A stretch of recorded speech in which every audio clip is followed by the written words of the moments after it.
Hey there, before we jump into the game, I just want to say right up front, do apologize in advance. It's a little bit of a sloppy patchwork here, different games here and there. I got to watch a lot of your games, but there were different things that came up, so some of them didn't get recorded or didn't get recorded all the way, or there was a lot of conversations breaking them up. So if you saw me recording but your video isn't in here, it's because something transpired that made it largely unwatchable for the audience. Had nothing to do with your gameplay, it had to do with how I was handling the videos. I also want to go ahead and say, because I forgot to do this in the video, I believe, and I'll put the links in the description below, but Dragger Tamer Blade, now known just as Blade, posted a game to his channel, his YouTube channel. So I'm going to put a link for his channel there. So he seems to be back in the fray. I don't know if it's long term. He just said he had a desire to play again.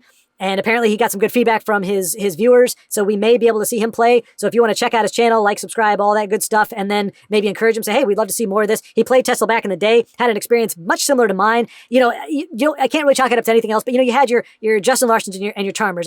My experience didn't really mirror those types of players very much. My experience mirrored that of like somebody like Dragon Tamer Blade, or Blade, I guess we'll just call him now. That's his official name. So if you've enjoyed watching me kind of mix it up a little bit, you'll enjoy watching him. He does play different decks than I do, or than I have. He has a Tinker deck, I think, that he's very fond of and enjoys the heck out of playing. So anyway, check him out. There's also Ayross, Ayross NPO. If you put that into Twitch, he also streams regularly. He's been pretty much on all day and has had some very long streams. I think I do mention him later in the video as well, but I just want to make sure I get all this out there. And there's one other player that I think it's Gonna Go. I'll put that in the description as well. I'll put his information there. But he's another Twitch streamer. He's already got three streams up for TESL. So I'm just trying to put that out there for you guys so you can see that other people are starting to play, that you can go watch what they're doing and encourage them to keep playing, and also to kind of grow the communities on their channels or on their streams, so that it kind of spreads out. And I think the more that word gets out and the more support we give to other players, the more, other ones who also hadn't been playing will go, oh my gosh, look, this streamer, this Twitch streamer has 500 views on their stream. Maybe I can restream the game. The game is not dead. I think a lot of people need to know that the game is not dead, and there are plenty of people that still like to watch it. And I just want to make sure you get as much exposure to other games and other players as you can. I try to do it on these friends videos. Anyway, this is a lot for the very beginning of the video. Anyway, you can certainly skip forward. I'll put the time code in here so you can just skip to where the game starts. But otherwise, I just wanted to put those out there. Like I said, they'll be in the description. Check them out. Let's grow the community and see what's what. I'll also put Sly Boogie, for those of you who don't know. He's also I think a relatively frequent post relatively frequent videos. So I've wanted to do one of these for a while, where I kind of shout out as many people as I can or that I know of. And like I said, the description is going to be pretty long. It's going to have a lot of different links, YouTube and Twitch, for you to check out. Like I said, let's just grow the community and see where we go. Anyway, thanks so much. Enjoy the games. There's a lot of them, but boy golly, it is patchwork. I'm just pulling them from here and there. Hello, folks. Welcome back for another episode of Journeys. I might start using that name. I don't know. We'll see exactly how it's going to happen. But I think it doesn't really matter whether I'm playing now or you're watching somebody else. It's all kind of one big pod. And so for me to try to distinguish between the two, I like to show other people playing. I like to showcase what they're doing. I think it gives you much more variety. Entertain me. But we'll see. So right now, we just happen to luck into it. Vicious 666 is currently is playing the game, and we're happy to be watching him. So here's to your victory, Vicious 666, against the amazing, the Horritor. Okay. Or the Orator, I guess. Maybe. Horritor sounds pretty bad. Not really sure. But it's a mirror match. It's a mirror match. We're on the ladder here. And Vicious 666 looking definitely to make that push to rank 4. Gets a prophecy. As we can see with Covenant Plate in hand already, we know that while this may not be a prophecy deck, Vicious has apparently at least gone to the measure to make sure that there are enough prophecies in the deck. I know that was one of the things I learned from Joseph. First thing he did when he looked at some of my list, he'd be like, you only got like 4 prophecies or 6 prophecies in here. So the game doesn't have that mechanic in it. And I think while it may not be a requirement, and I don't think abusing the mechanic is a wise thing, I do think having, 9 to 12 prophecies. I'm not sure about in a 50, because when Joseph was talking about it, we were looking at a 75 card deck. So maybe in a 75 card deck you have 12 to 15. I don't know. I'm not pretending to be the expert on there. Vicious is beseeching the heavens for his opponent to actually play a card. Let's see what you've got. His opponent plays several. what can we see here? Again, with Orc Clan Captain, Bleak Close Troll, which is what's going to come down here. This is definitely an aggro list. A little surprised to see it in that lane. And no attack. Okay, all right. So, and like I said, anytime, just a reminder, anytime I question something doesn't mean I'm saying it's wrong. If I think it's wrong or silly or weird, I will certainly say so. But otherwise, I'm just going, I'm not entirely sure. So it looks like Vicious maybe saw the writing on the wall and is going, okay, I'm going to need to go into a defensive position here. So didn't break the rune. I mean, Morgul Gatekeeper, Orc Clan Captain, I'm thinking, Sentinel Battle Mace, I'm thinking this is an aggro deck. You're going to want to go face. So I would have thought maybe the Bleak Coast Troll would have gone in the field lane or shadow lane, hit for 5 and try to race. But whether or not that would have been the right way to go, not sure. We'll see. But Vicious now definitely taking a more defensive approach. And I'm guessing... Well, close ranks, let nothing through. Enchanted Plate on the Gatekeeper. Give him a little more body. So unless the Amazing has... Okay, and he is going to hit. Okay. So he's not going fully defensive. Ooh, also has a Sentinel Battle Mace. That is a Maniac Jack. And he's going to bump him up to a 9. Let's do the fish. That's bad news all around. Turn 5. Looking pretty rough for Vicious at this point. Covenant Plate is a guard, but with Breakthrough... Oh, man. Lightning Bolt's just not enough. I mean, it's not necessarily over, but with the Amazing sitting on 3 cards, any one of them could buff up Manic Jack. He may put Covenant Plate down just to try to put something in the way. Maybe roll Manic Mutation on it to see if he can get a drain or a ward or something on it. Orcs at the ready. Okay. All right, so it'll do 6 damage. Won't break a rune, which isn't ideal. Well, it'll break 1. It won't break the second one. Unfortunately, Ancana, which would be a nice answer, is... Well, several turns away. He's an eternity away as far as this is concerned. But he does, Vicious does succeed in getting that threat off the board. Oh, no! RNG, you heartless twit. Worst case scenario there. So we might see a Battle Mace, Lightning Bolt, Daggerfall.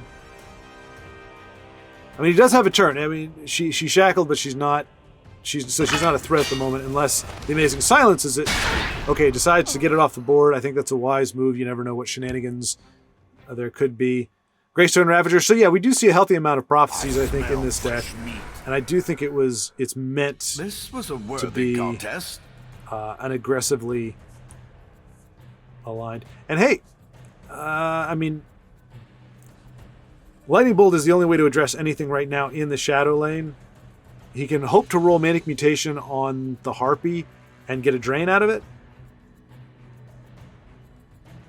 Vicious giving the GG, expecting that the Amazing is going to have something to finish off the game with that. Okay, does not. Again, unfortunately, Lightning Bolt doesn't address either of those. So really, I think the only out here is to roll Manic Mutation on Harpy and see if he can get drain on it. I think that's really the only way out. But yeah, more than likely, no good. Okay, we've jumped into Nick Mack's game, and it is late, but as you can see, the game is not over yet.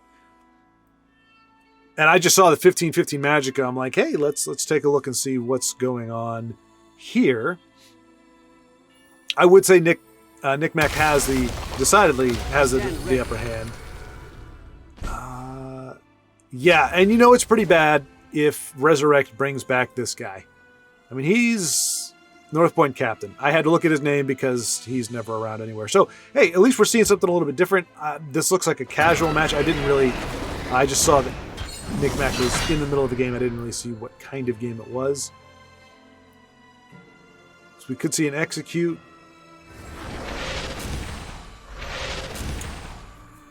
We could see a lot of things, you know?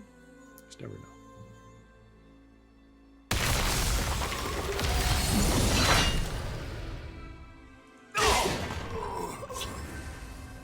Nick Mack biding his time.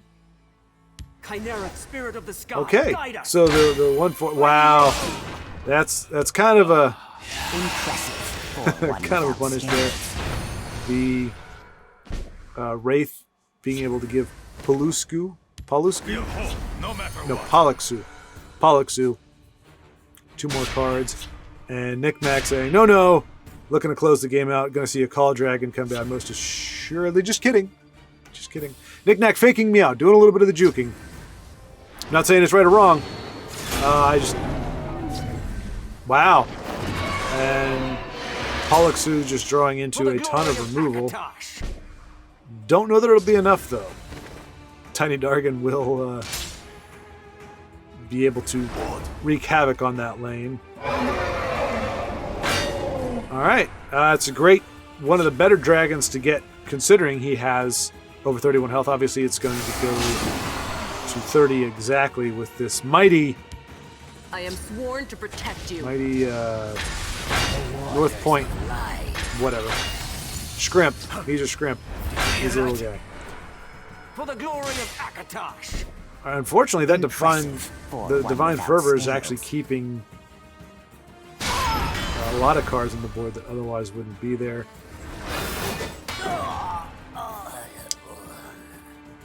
I slay thee. And holds on to Tiny Dargan. I mean, he's got mana for days. Holy cow. You don't... It's not often you see a mana count that high. Once again, maybe punished for not employing Tiny Dargan. I know you're out. I know, I actually... you all haven't seen it yet. It's coming. A-Ross did mention that part of the strategy is knowing when to hold back on... hold the cards in your hand. So that could very well be what Nick Mack is doing.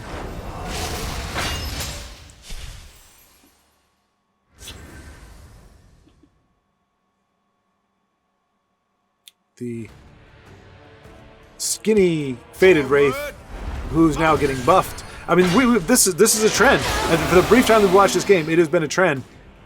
If you leave anything on the board, it is going to get buffed the very next turn. Pollux is drawing consistently into his... Oh, goodness gracious. All right, so yeah, that's... he's going to be a 10 cost or a 10 attack for a while. Give me strength. We must protect the wellspring. And this may There's a plan. There's be always game. a plan. Pollux needs either removal or guard. By the egg, a fine Nope. battle. And Nick Mack correctly summarizing that he has the victory. And Pollux agrees. By the egg, a fine battle. And the egg decrees a fine battle, and I agree with the egg. Jumping into a fresh game with Nick Mack. Going to see what we can see here.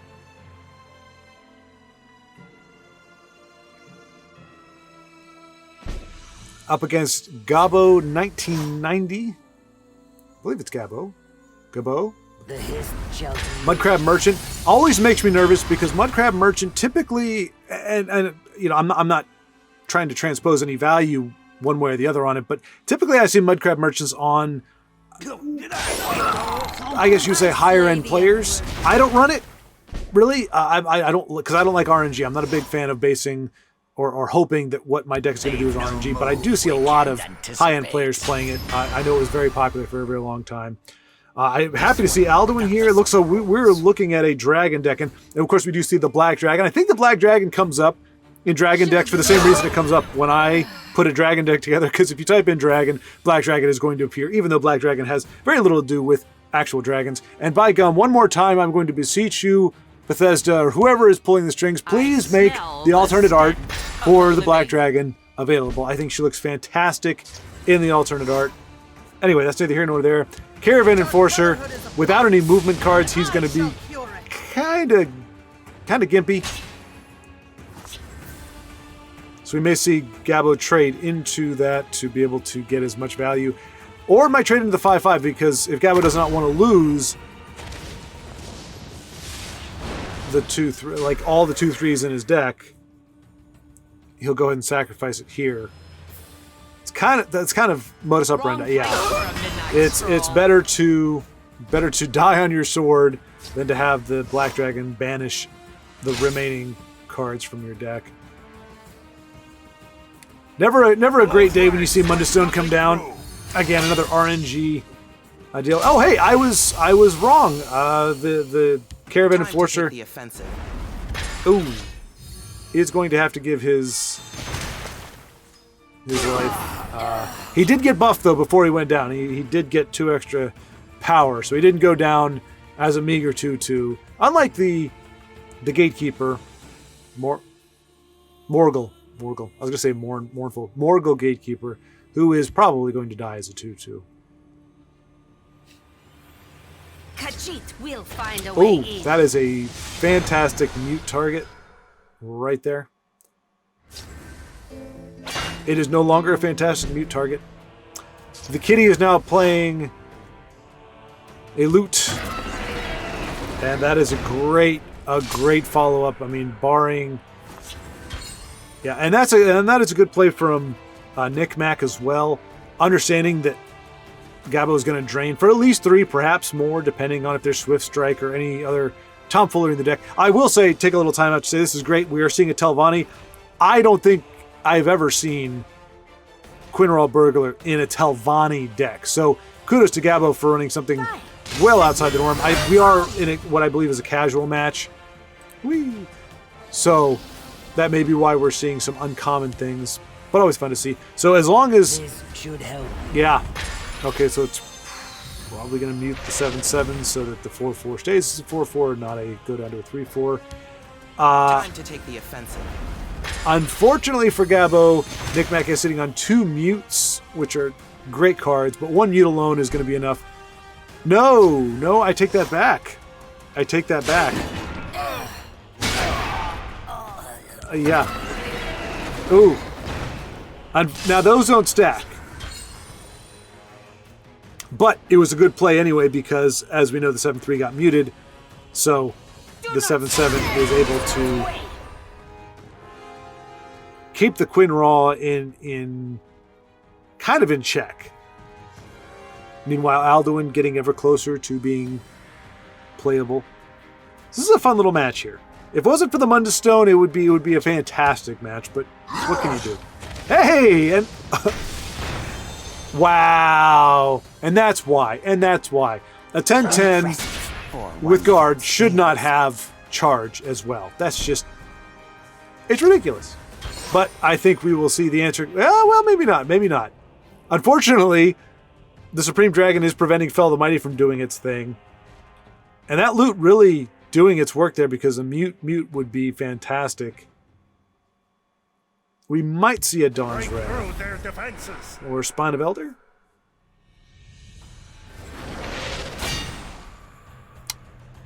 Whoops. Something to keep in mind. Okay.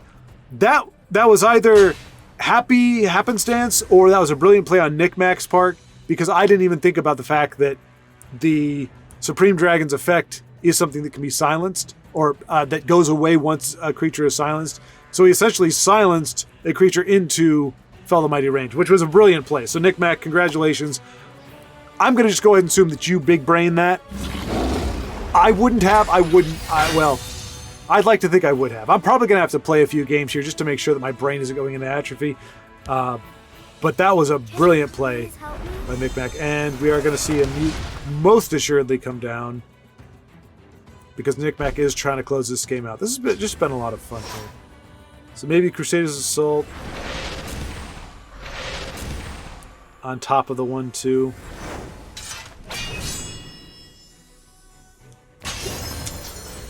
Little Girl. Unfortunately named. It's really hard to say, to try to comment anything about Little Girl without sounding kind of weird. But it looks like Nick Mack has exact lethal, barring a prophecy. Egg, a fine battle. Takes it home. Well done, well played. congratulations, sir. Already jumping into a K-Fluffy game. Always a pleasure to see him at work. And this is it's Tribunal, but it is a mid-grow. I actually confirmed that with him. So this is I smell fresh meat. Hail, friends. a very flexible deck. So obviously you see things like Phalanx Exemplar, which can double as a guard against an aggressive deck like what it appears Midas is running. But he's a Friends, so he is there with, Brave Carrion and Banana Schwaaard and those other folks. So. Killing you will make an excellent And K Fluffy story. also being an MPO/Friends it's a friendly greeting. It's a friendly matchup. K Fluffy at 56 legendary, Midas as 87. So chances are these foes know each other. Okay. That makes some sense. Talk here, mud crab. K Fluffy saying that in Friends a lot of them are European based. Mouthpaw. Which is really cool. It's just really cool. I don't know that fate will ever conspire for me to be able to make a trip over to Europe. I've been to the UK once. I enjoyed it. Okay, so not necessarily well acquainted, these two, but definitely with overlapping friendships and relationships in the mix. So we'll see what Midas has to offer here. We're seeing pretty hardy Battle Mage. Arcane Enchanter makes me think it's an item Battle Mage. We just haven't seen a lot of items yet. K Fluffy with no answer for the Arcane Enchanter, Never give ground. which would normally come in this deck, I would imagine, either Shadowfen. I'm not sure. I said it's mid-grow, so I don't know how many Shadowfens he would run. I have seen Edict in a previous game, so I know that's a possibility. Oh boy. Gladiator, that's the one that, does 2 damage to both players. So K Fluffy now on the clock. That may Fight for the glory of lost force his hand. So, that's a perfect draw, perfect answer to that. Is going to hold off. Is going to hold off on attacking. So this is great. This is a chance for me to learn I am ready to some stuff here, because anytime I see that Gladiator come down, I automatically get tense and go, oh my gosh, I'm on the clock. I've got to start hitting face. It's a race to the finish. But K Fluffy showing some restraint there. No way to... friend. Wow. That's a beefy board. Looks like he's going to try to take this out in one fell swoop. He's got 11, 16, 17, 18, plus those 2, 19, 20. Midas going, really trying to make that push for the face. Their defenses Can crumble. 16, 18, 19, 20. Warcry might enable K Fluffy to close this thing out, and Gladiator Arena might be just enough, might give him just enough. I don't know, did I miscalculate? Nope. Okay, he's got it without it. I was way off. K Fluffy making that turn, closing it out. Mid-grow. Rawr. Jumping into our second K Fluffy game. He has now moved up to rank 51 or down. My memory is not fantastic, you all. I do apologize. Might have been, because the way the rankings in this game go, it's a little wonky. Sometimes you can win and still go down a rank just based on what other players elsewhere are doing. So I'm not sure if he ranked up. We know he won the last game, but I don't know if 51 is better. I think it's better. I think he was 53 maybe last time, or 54. So anyway, doesn't matter. Making a nice push here, and we do see Merchant, read my lips. old Salty's Assault come down to great effect. The crabs aligning with the Tribunal.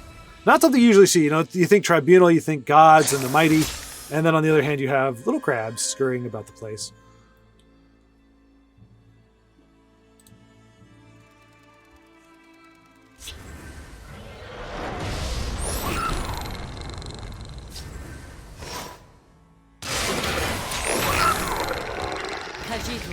Already has a nice trigger for... that's that's might be the best part about the old Salty's Assault, is that it tutors in the Reflective Automaton which allows Alfiq to go off. And my goodness gracious, I really want to get a premium Alfiq Conjurer. That's such a pretty card. Won't escape alive. And of course, it obviously gives you the premium Atronach as well. The K Fluffy very much in the driver's seat. We may see a concession here. I don't know that Io Eln. Who's the thief trying to get into the legendary ranks? This seems like it would be a gateway game. If I was Io Eln, this would be my gateway game where I am just getting completely steamrolled by this crazy deck here. And yeah, K Fluffy's easily going to take this one. Well done, sir. Definitive victory. All right, so we're jumping into a third K Fluffy match, a little bit behind the curve here. We were doing a little talking beforehand. Up against Silverax, another top 10 player, rank 299 currently. K Fluffy steadily making his way down, now rank 45, which I know is less than rank 51, which is where he was at in the previous game. And the Sorcerer is going to eat a Javelin. This is technically a mirror match, but it couldn't be any more different, I don't think, considering... Although, I don't know, actually. As Silverax, we see the Divine Fervor down there. Maybe Silverax is playing a mid-range as well. But as K Fluffy said, this is a mid-grow, so more aggro than mid-range. But we've seen him play it more conservatively when he needed to.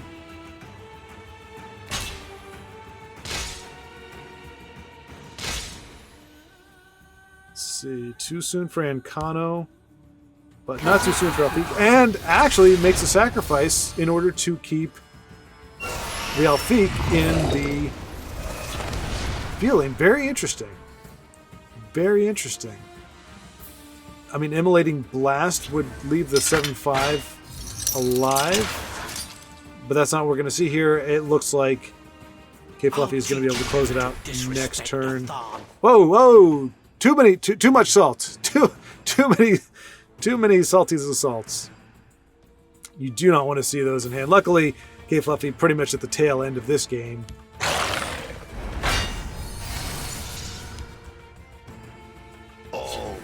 So having two assaults in his hand isn't going to do anything. And with Ancano in hand to close things out, it's okay.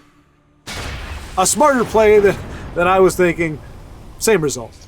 Okay, I know this may seem like a K Fluffy spotlight. That is not what's happening here. I'm just happy to see K Fluffy playing and being able to see some of those games. We'll mix it up in a little bit.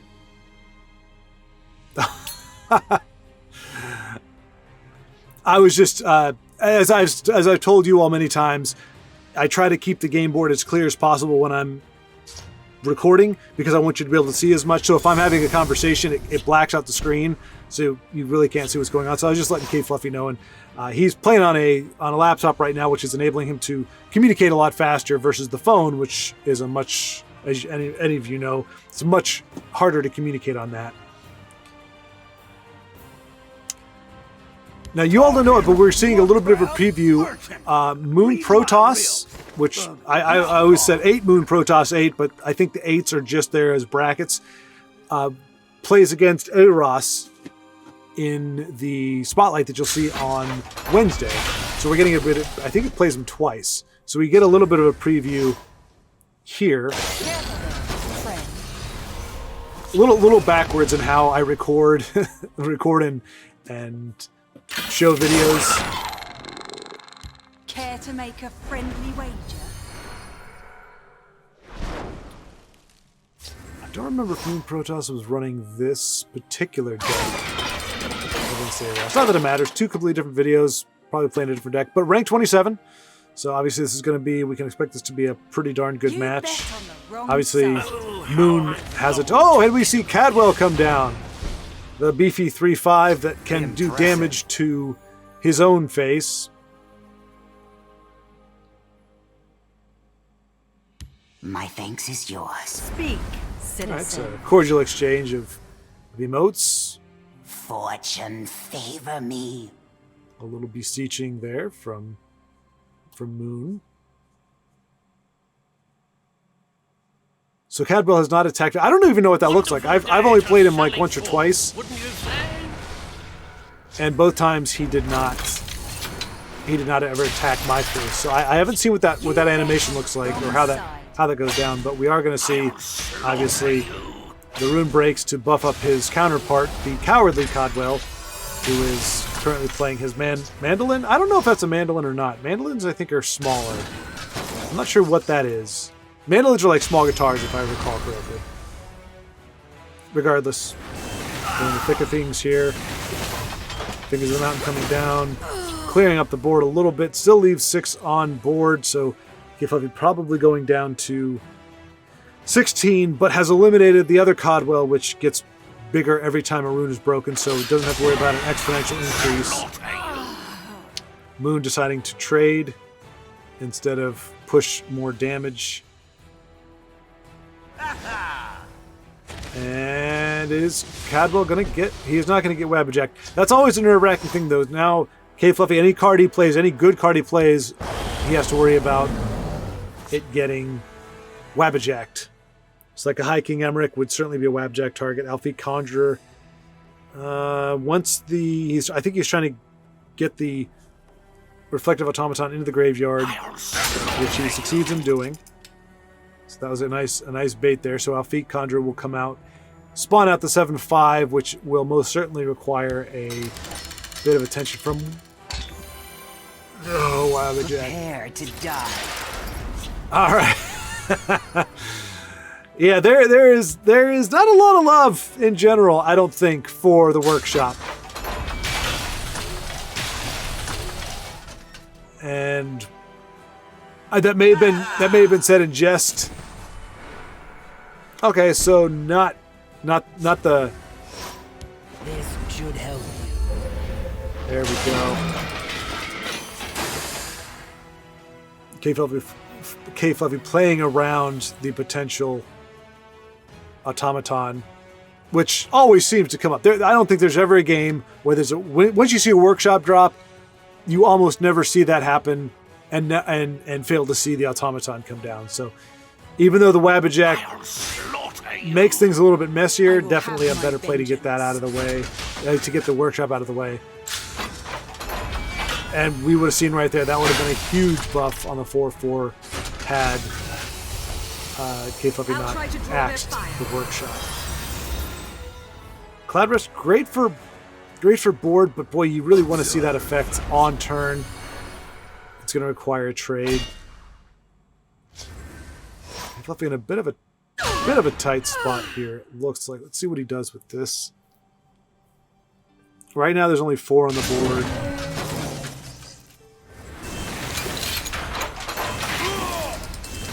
All right. Clear the board. Fingers of the Mountain. Just a phenomenal card there. And I think he's going to get a Blood Magic from this. That's some great synergy there. Blood Magic. The Sorceress along with Fingers of the Mountain. Because Fingers is almost guaranteed to remove at least 2, if not 3 creatures from the board in addition to a trade. So that's a great bit of synergy there. And of course, the premium art looks fantastic.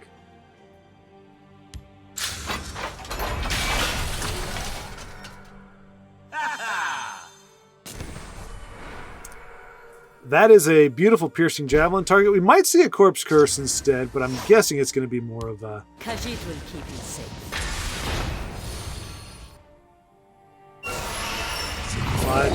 Which hopefully will bait out the Wabbajack.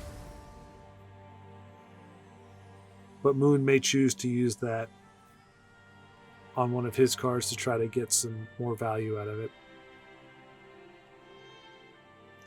But as you see already, I mean, K-Fluffy has been defending and is able to build up this board. So yeah, it is gonna bait out the next one, and really doesn't take much of a hit. It loses ward. That's pretty much all. That's probably a Call Dragon, a very big Call Dragon, possibly Odaving. Oh, yawn. All right, Shadowfen. Let's see, there's a lot to deal with here, though, so let's see. Piercing Javelin, Shadowfen, I think, is going to be the order of the day.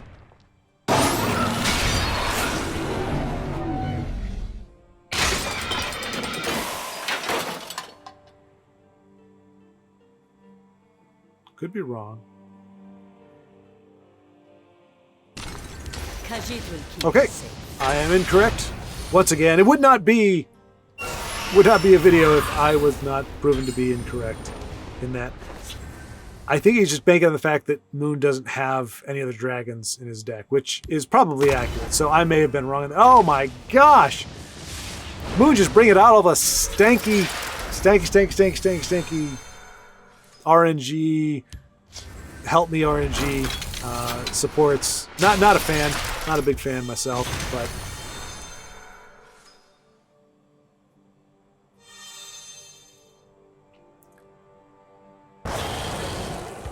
Okay, so yeah, K Fluffy correctly identifying the fact. Whereas a lot of times when I see that, I just automatically, I've seen incredible value from that support.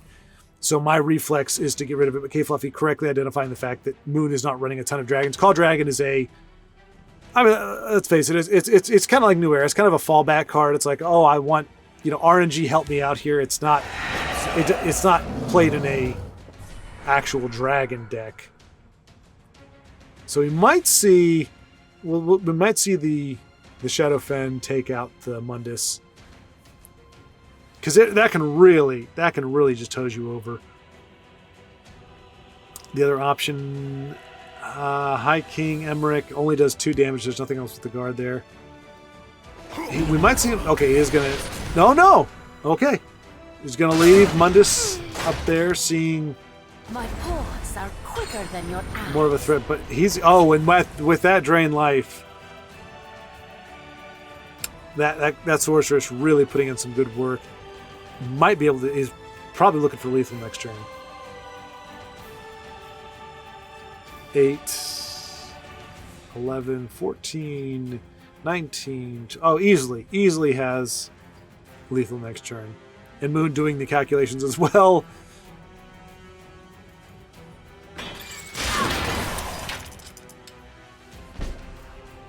And seems resigned to his fate.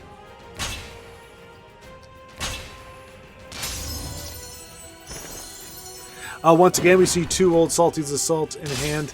Not going to be an issue here, as K Fluffy's going to close it out with Drain Life. Well done. Well done.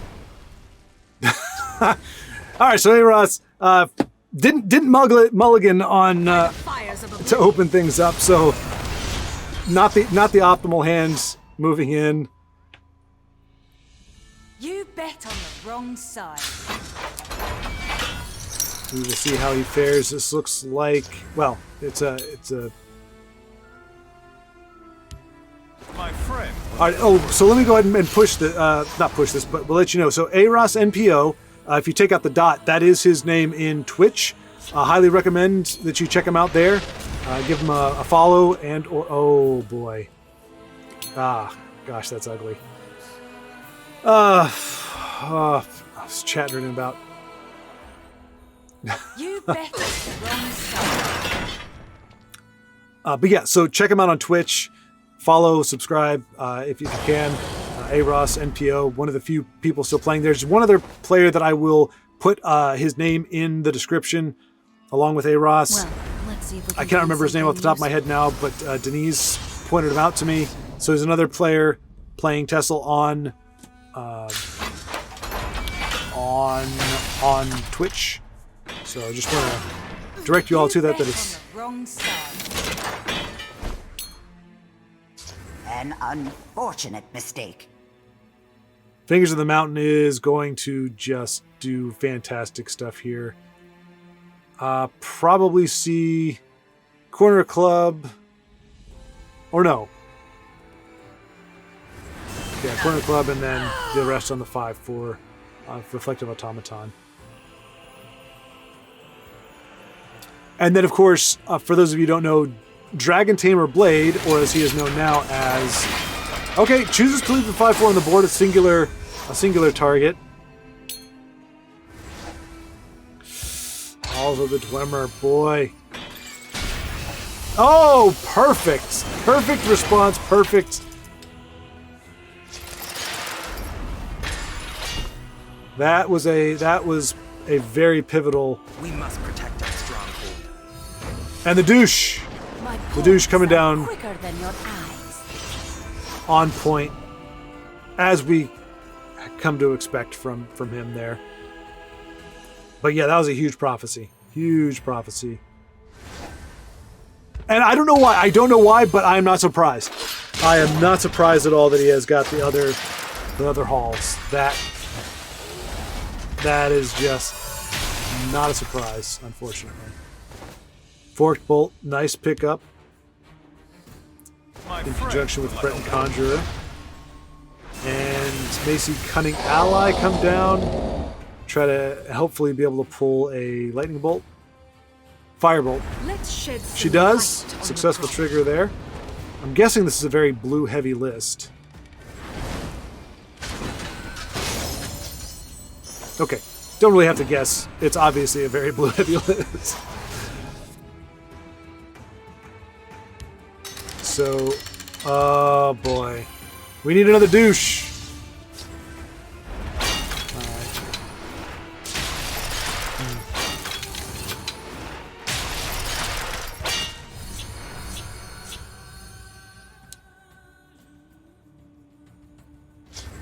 A few drinks, a few laughs, and a Oh boy. I mean, Mighty Conjuring is going to be helpful, but that's just...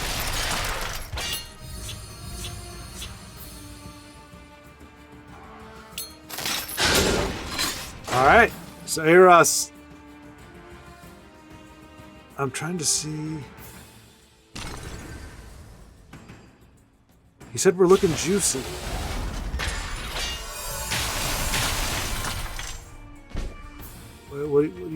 What's going on? Oh, okay, okay.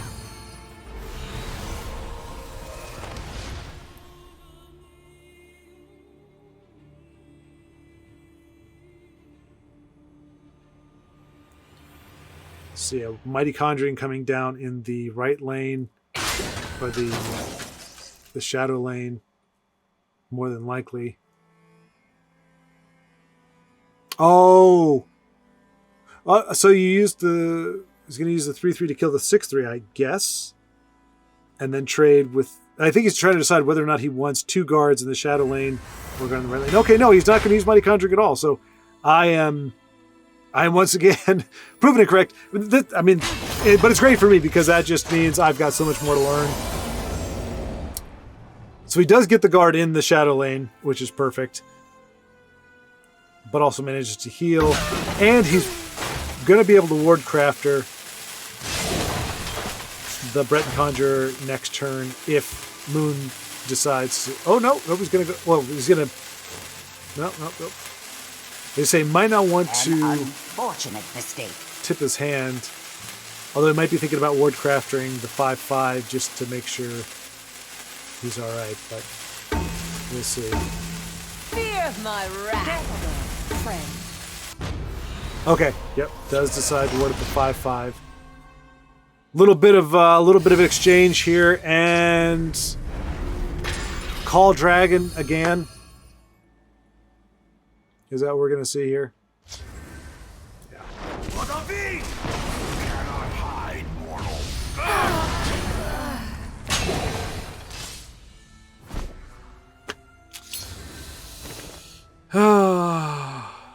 Unfortunate. Well, now Belly G can get rid of Odaving.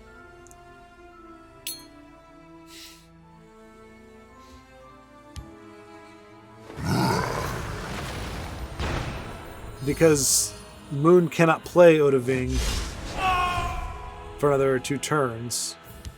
My thanks is pulses are yours. quicker than your eyes.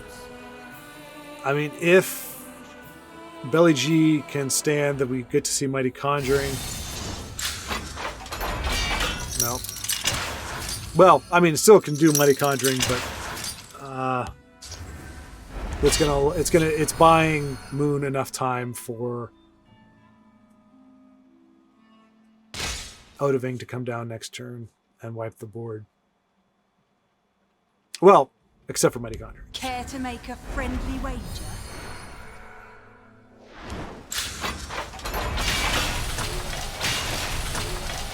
And that's pretty much going to do it, unfortunately, I think. Hopefully not.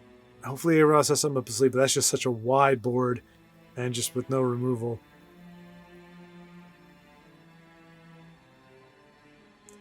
It's unfortunate to see. You know, you'd think if you're legendary at that height, you could play a deck that doesn't need to be propped up. But you know, to each their own. It's you know, however you choose to play the game. I think he has enough. I mean, he's one short right now. Look on me! Power of the moons will be mine. You bet your wrong side. In these dire moments.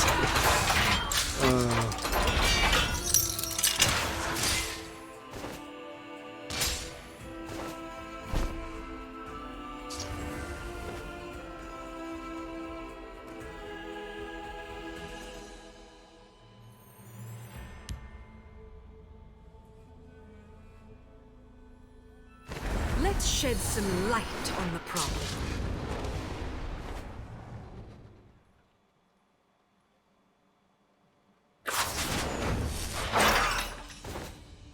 So he's going to fire bolts. Get rid of the 5-2.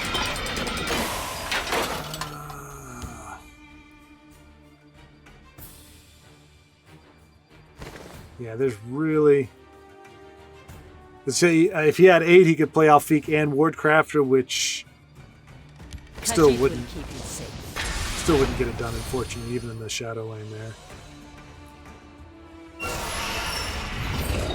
It's unfortunate that you can't choose, to choose like once you have that second tier, the Alfiq, once you can put down your own. Yeah.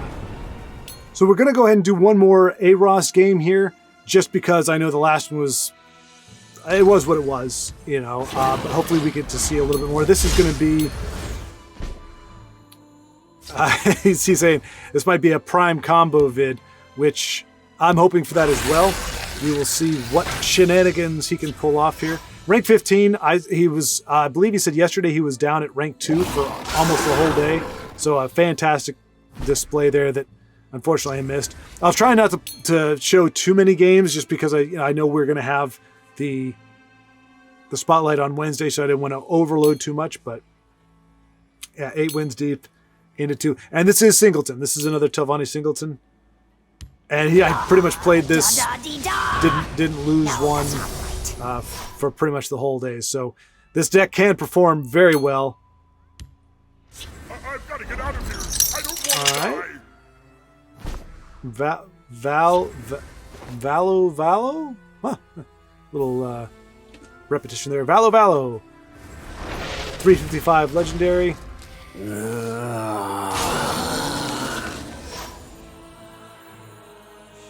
Gets turned into a mummy.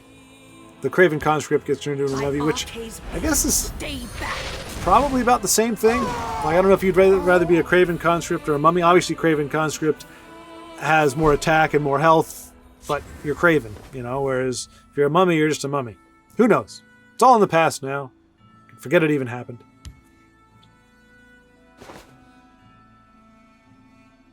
It's a nice... I don't think I've seen a premium Earthbone Spinner before.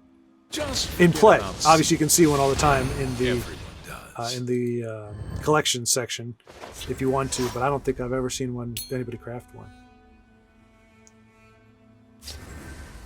Wait a minute.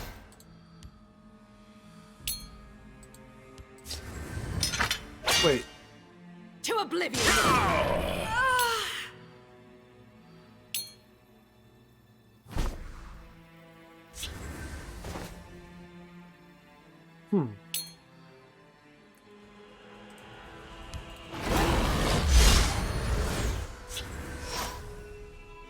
Alright, he said he's going to show me something of a hack, so we're going to see exactly what that translates into here. Obviously, it's not a way to circumvent the game or to cheat. It's... Okay, he's going to actually tell us. Nixox with Rebirth. Okay, so it's kind of like a mini Nixox combo. essentially.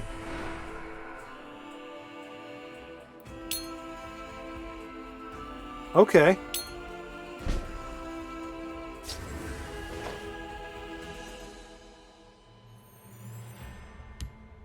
All right, so he'd play Nixox Dark Rebirth for 10. We must count on our wits. And then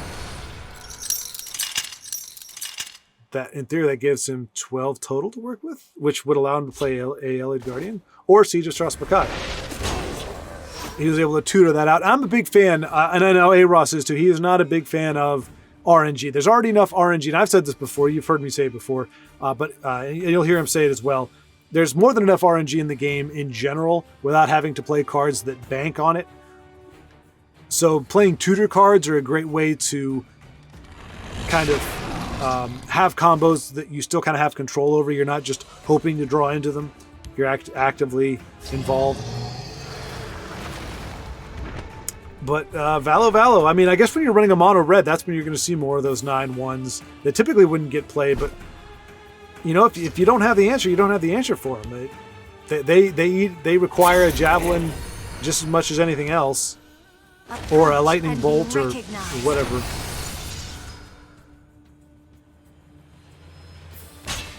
Okay, A-Ross keeping it close,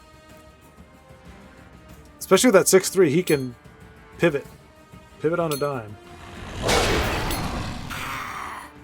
Okay, gotcha. Okay, so we're going to see the Nixox. Never mind. We saw nothing. Ah.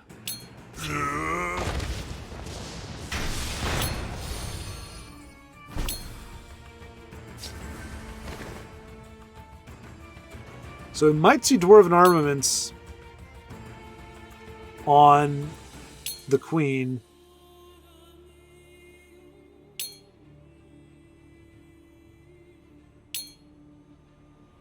So when Nixox comes back, you gain 5. Okay.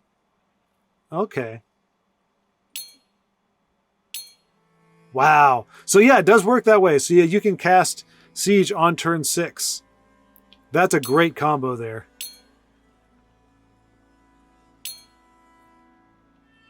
Huh. That's some big brain plays. That's big brain plays. That's, yeah, so Dark Rebirth onto Nixox. And then you can play something like Siege.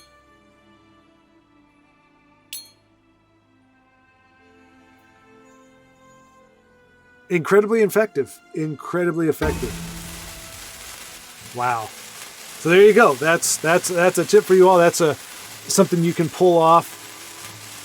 Well, if you can pull it off. And I would imagine, I guess, in a deck where if it's not singleton. All right, so yep, she will.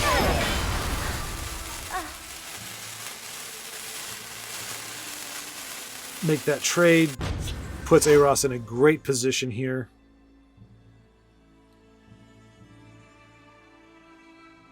Still really no answer for that 6/1. We're probably going to see a couple more big bodies come down. All the money's down.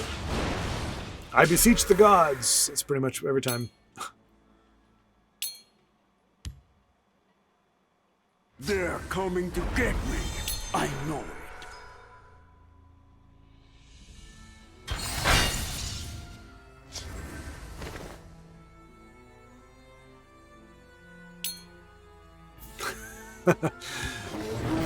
All right, so preemptively, A-Ross, we're going to be adjusting the message that he gives on Monday, on the spotlight. He says a lot of great things, but and I don't think he necessarily needs to amend anything in particular. Oh, goodness gracious.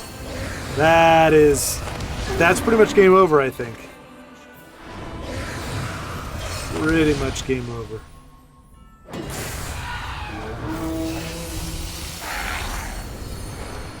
And bear in mind that Traven is tracking all of these actions. And he will be getting them back upon death. So that includes the siege and all the things that came before it. So even with Mundus, I do not think Valo has a really snowball's chance in hell right now of coming back from it. But so yeah, he would amend that, or to add to that statement, say everybody needs to play Singleton, or everybody should play Singleton at some point.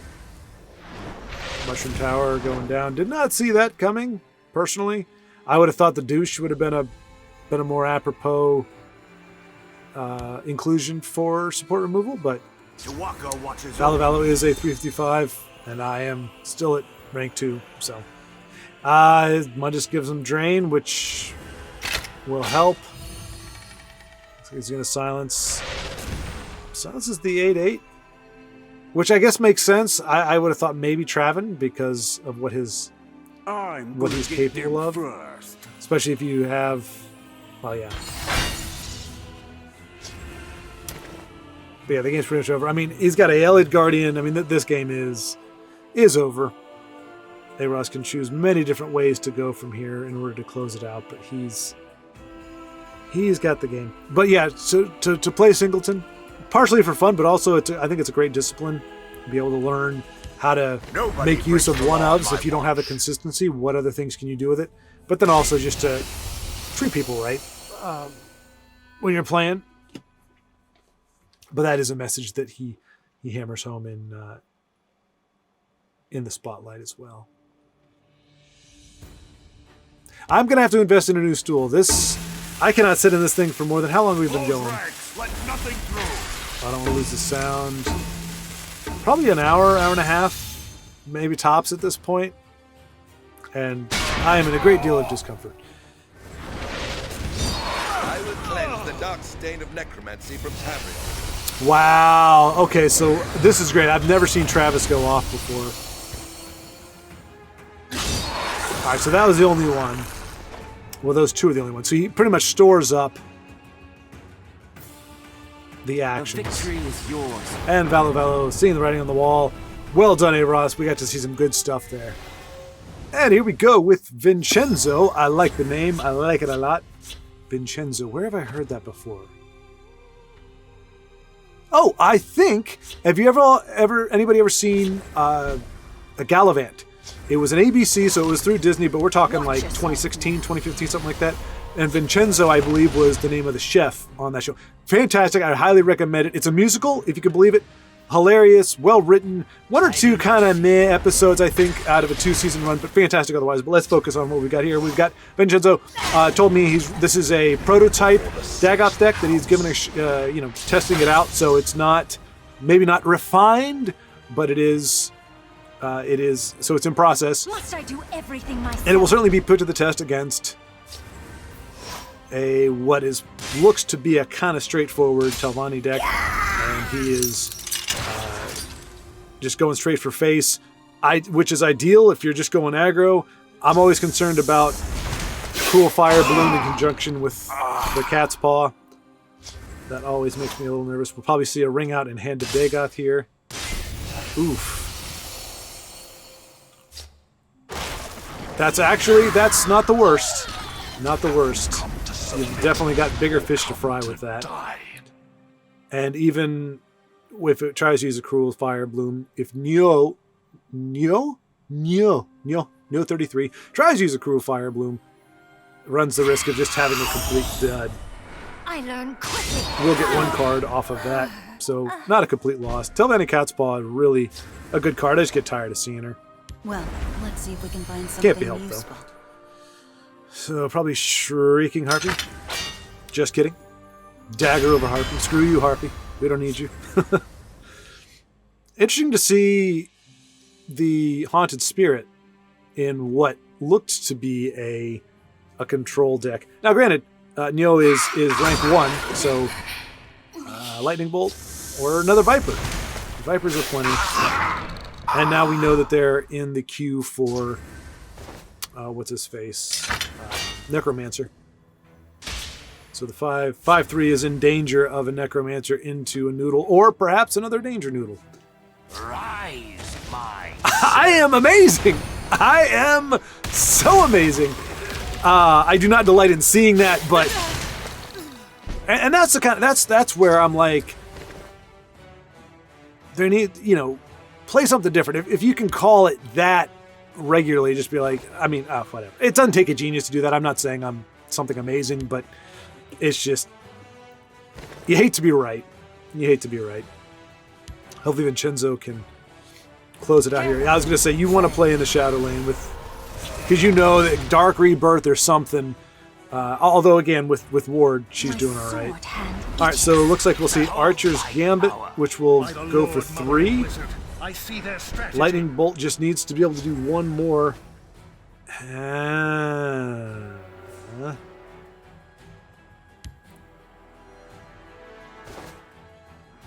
You want to get out of that lane, I think, to get away from that 3-2. Now, granted, with 9 Magicka, I'm sure Newell can.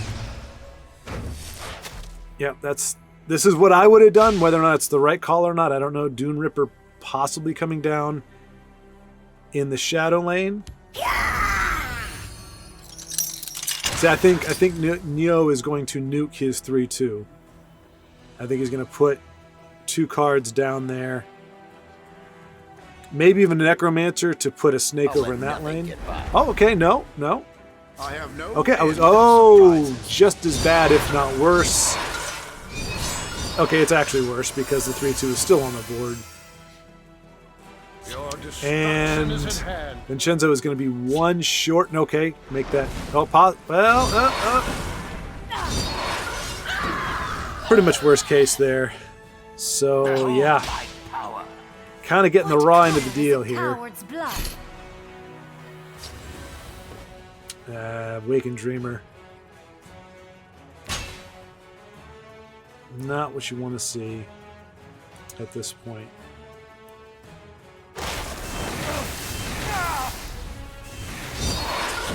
We see you waking.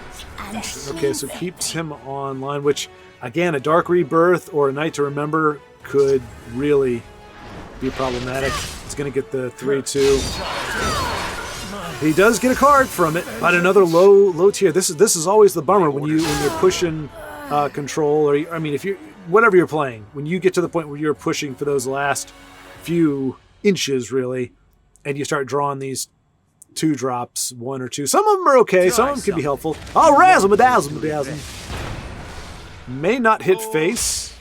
Or no, I mean, it looks like Neo is pivoted to, yeah, Vincenzo is saying that went south quick. And yeah, that is the truth. And unfortunately, so he knows if he plays his belly G, they're just going to belly G him back.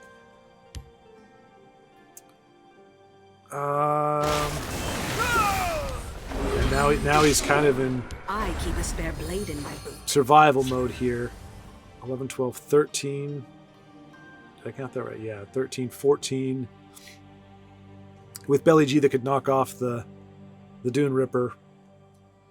Although if he plays that first, obviously Vincenzo does have his belligerent giant. And now that he had to give up the waters of life. Having to give up the lightning bolt. He doesn't really have any. Oh, okay. Wait a minute. My orders are clear. Behold my Oh my gosh! Oh my gosh! I think he got it. 8, 9, 10, 11. No. Okay. Oh no. He wanted that on Dune Ripper. Okay, maybe. Oh no, I think he just might have.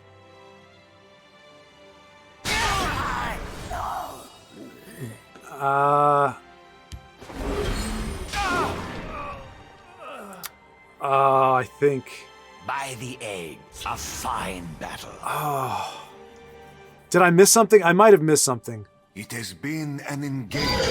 Because may have still been 1 short. We're going to go with another game with Vincenzo. It was a really close game last time. I would have to look back at the edit and see. He either would have been one damage short, or he would have had exactly I think, giving those weapons to the Dune Ripper. There's always a plan. But either way, we make the calls there. I would assume that he would have been off, just because I think he was paying more attention than I was, as he's the one actually playing it. But we'll see. But I wanted to give the deck another shot, give another look, because I don't think I've ever been online when Vincenzo is. So I'd like to take a look at him playing when I can. Does not have the ring this time. Care Up to make a against friendly wager? what kind of looks like a control. The name of the archetype. Crusader. Control Crusader. Which I actually thought about putting together a Control Crusader list myself. Just because you don't see a whole heck of a lot of it. And I'm not talking about... Well, never mind. Let us not talk about what I was thinking about doing. Let us talk about what is actually happening here. And that is Dr. Jano or Gernot. Or Gernot. I'm not sure.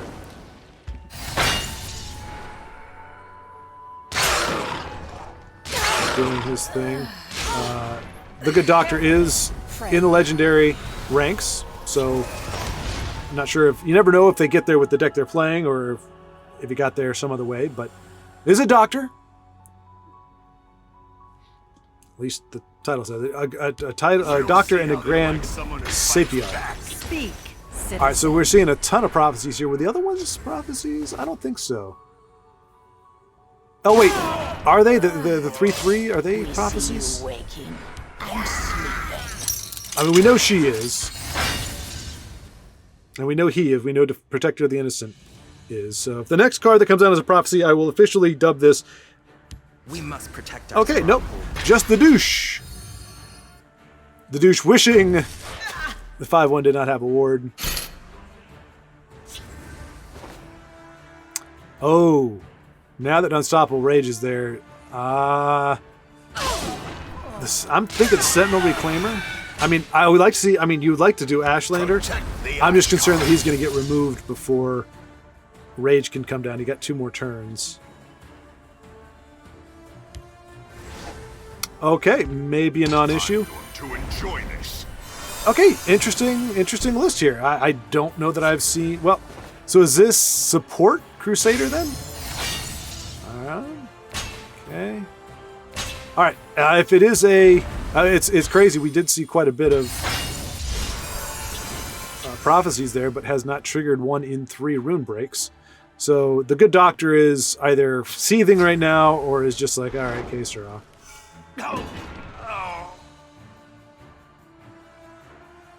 The alchemist deciding he wants to step up and do a little fighting. He will die to the Awakened Dreamer, and the Apex Predator will be able to, or die to the Apex Predator, who will then be able to shift lanes over. We can find something useful. And Unstoppable Rage is officially online. Nothing with Breakthrough yet. Tazcat comes down next turn. Game is pretty much done. So Vincenzo, after having a bit of a to and fro with a devious mid-range Telvanni, I would say, now wrapping up very quickly and succinctly as a Daedric manager. Daedric Master sounds much better than Daedric Manager. I'm your Daedric Manager. You came in late today. Did you remember to punch in? I am defeated. And Dr. Jano stepping away.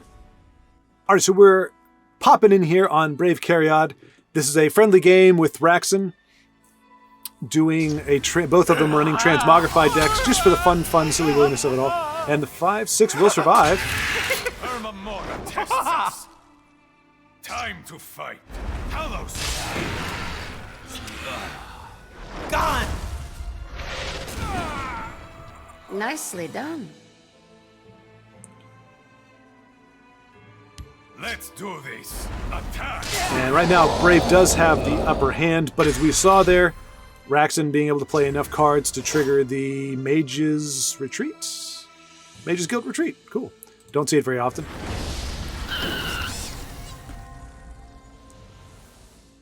And for those of you who don't know, that's kind of the deal with... Oh my gosh, is Kitty's eyes glowing? Oh, that's creepy as heck. Okay, anybody who has cats, you know that they can do that. Like, you've seen that, right? Like, the light catches... Oh, I have been terrified, especially when I was younger. I had a cat named Figgy, short for Figaro, which I named her after I saw Pinocchio, even though we had a black and white cat that we named Noodlebug, or Newbug as we called him. This one will shred your hide. But I named my cat the cat that I picked out, which is like a tortoise shell, a tortoise kind of color, tabby cat kind of color. I called her Figgy. Because she was my cat, So I called her Figaro even though we had another black and white cat. And yeah, anyway. Yeah, and it used to scare me to death. Her eyes would catch the light at the right, like even just a little bit of light. So it was pretty much darkness. And then you just see these two, usually it was like a yellow color, kind of glowing. Anyway, terrifying really. And that brought me back.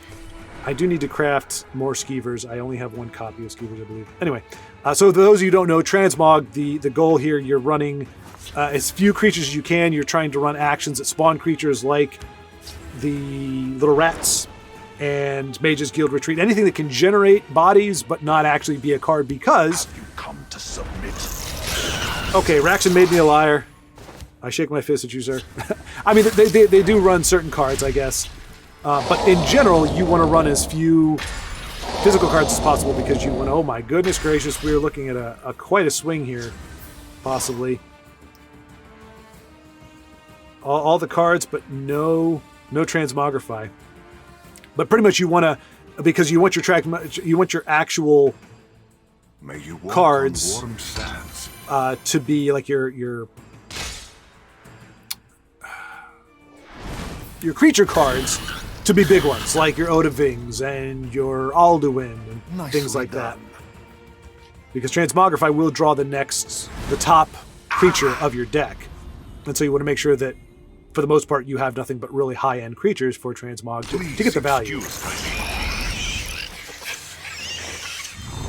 And for those of you who don't know, the banter back and forth, the emotes back and forth, again, this is a friendly match. It's a good old-fashioned taunting, ribbing, just kind of, just like if you were playing one-on-one basketball and you were just talking trash to each other. It's not anything serious. You're just kind of like, I'll back you down, I'll back your mom down, or something like that. Those kind of things. Just fun, silly, willy stuff. So usually, at least the last time we saw a transmog game, the challenge was for Brave was for keeping creatures on the board because obviously they're both playing transmog. They both know that's what they're playing. So you're trying to keep your opponent's creatures off the board as much as possible because you don't want them to be able to... This one thanks you. Wow. You have this one's gratitude. May the fates smile on Ketchy. So 3 costs. And Kano would be the only one that could do it. And it doesn't look like he can. So she has Encano. But unfortunately for her, no real way of doing much with it. She does have Transmog though, so if it sticks, if she can get Alduin, Odaving's not going to do it, but Alduin could do it. So she's oh no! Oh, what are the odds? Oh, that was it. And if it hadn't come down, if it was just one card off, she wipes the board and we carry on. But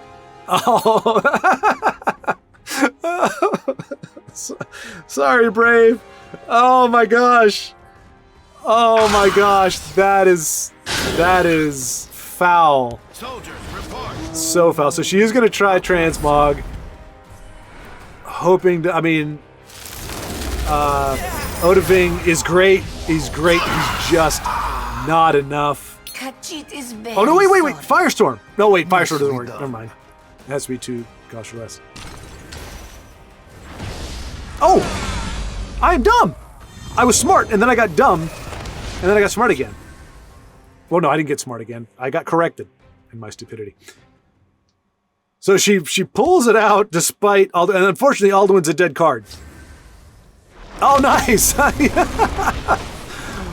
Oh, he got that from something. What did he pull that from? I guess he had one of the cards that generates a random action. Getting a lot of value from that. Alduin is so doggone expensive. And Encano coming down as well, cleaning the board. She's putting up a great fight. She is not going down without a fight. Despite Alduin, what a goofball. Jeez. Nicely done. So fighting tooth and nail here. So Raxson has the infrastructure in place with those two mage guilds. Uh-oh. Is the douche coming down? Oh, dismantle. Again, any card that's not a creature. May the fates smile. He's got that value generator going. She needs an ice storm. Fell the mighty. Ice spike, maybe. I mean, she could pull May the fates Moment of Clarity. May the fates smile. Reveal 3 random cards. So Moment of Clarity could bail her out. She could get another Ancano. She could get. Smile on Kashi. I don't know. She'd have to get really stinking lucky. Okay. So I think that's pretty much a concession there. Oh no! Gosh! One Magicka off. One Magicka off from Reverberating Strike, which would have kept her in it. And she just doesn't have the Magicka for it. Oh, that was quite an unlucky series of events there. Pulling Alduin and then Reverberating Strike. Pulling it with just one It has Magicka been an less. engaging hunt. So Raxson will be able to finish her off here. No runes, no way out.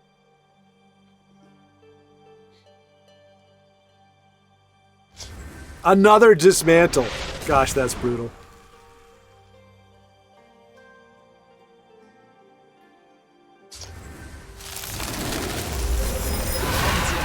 And it's going to finish it off with style. I welcome you.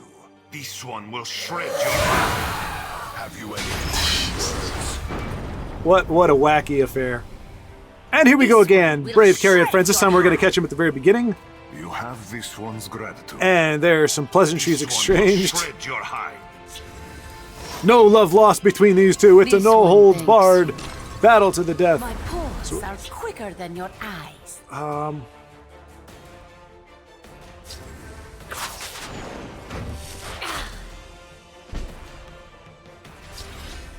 Apologies for that. I wanted to switch over so we could see Raxson's POV since we had just been with Brave Carrion in the last turn. So we are seeing, I believe this is Relentless Raider OTK, which I'm a huge fan of, by the way. I would be very excited to see this go off. Yeah, this is definitely it. Spicy, we got Lyris Titanborn in there. But if I'm not mistaken, if he's running it... Oh my gosh! Palace Conspirator. Freaky, dude. He looks very normal in his regular form, but...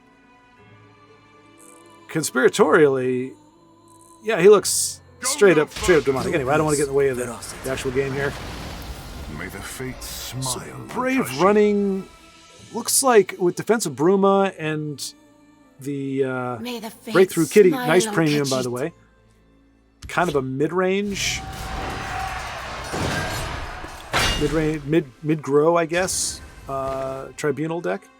So Raxson's big challenge here, at least as I recall, because I love Relentless Raider is one of my favorite OTKs just because of the, and I wouldn't say I complained, but you can give notes to Bethesda or whoever it was.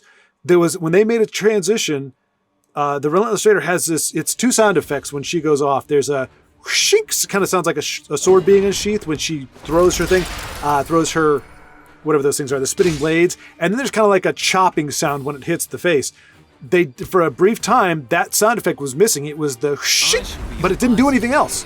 Like it would hit, but it didn't make a noise. And without that solid kothunk, it loses a lot of its oomph. So I wasn't complaining. I just said, hey, I just noticed in this newest patch or newest rendition that this particular sound effect is missing, and it was really cool. If it could go back in, that'd be great. So anyway, Relentless Raider, that's part of the reason I like it. You rarely get to see her in premium and play because she's so much expense for a 2/1. All right, let's focus on what's going on here. So Raxson really not contesting that side of the board, but boy is drawing prophecies like a champ. And those may be enough to keep him alive here, because that's the real big key with the Relentless Raider deck is having enough, being able to survive long enough. At the ready. I think he's got the pieces in hand too, because it's Wisp Mother, Relentless Raider. He needs more Magicka though, because he needs to be able to unsummon her twice, at least, to essentially play her. So So close call or fear totem, I guess. Anyway, chances are he could go off here. Or not on this turn, but next turn, perhaps. All right, he's going to use Harpy probably to shackle down that 7/6 again. The thing is, he's played it right where he needs to be. He's got to have her right on the brink of a rune break so that he can break it with pretty much any of the creatures that he has on that side. It will keep you safe. And he can trade with the Wisp Mother. And that's, yeah, I guess that's pretty much it. I've never seen it done this way. I've never used Close Call and Fear Totems. Fear Totems didn't exist the first time I tried to run it. But we are about to see it go off, so I will shut up and let you watch it happen.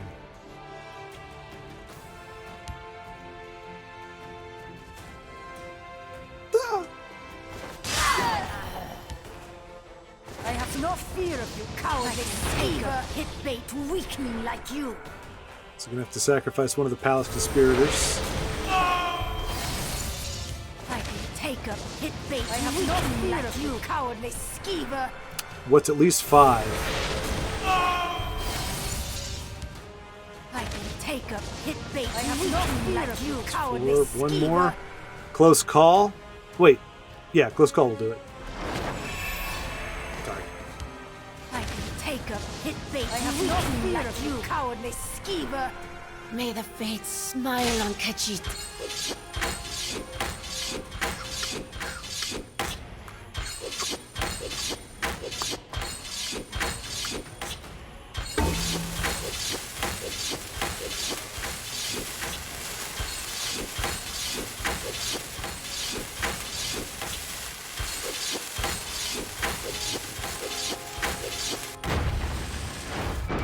Ha-ha!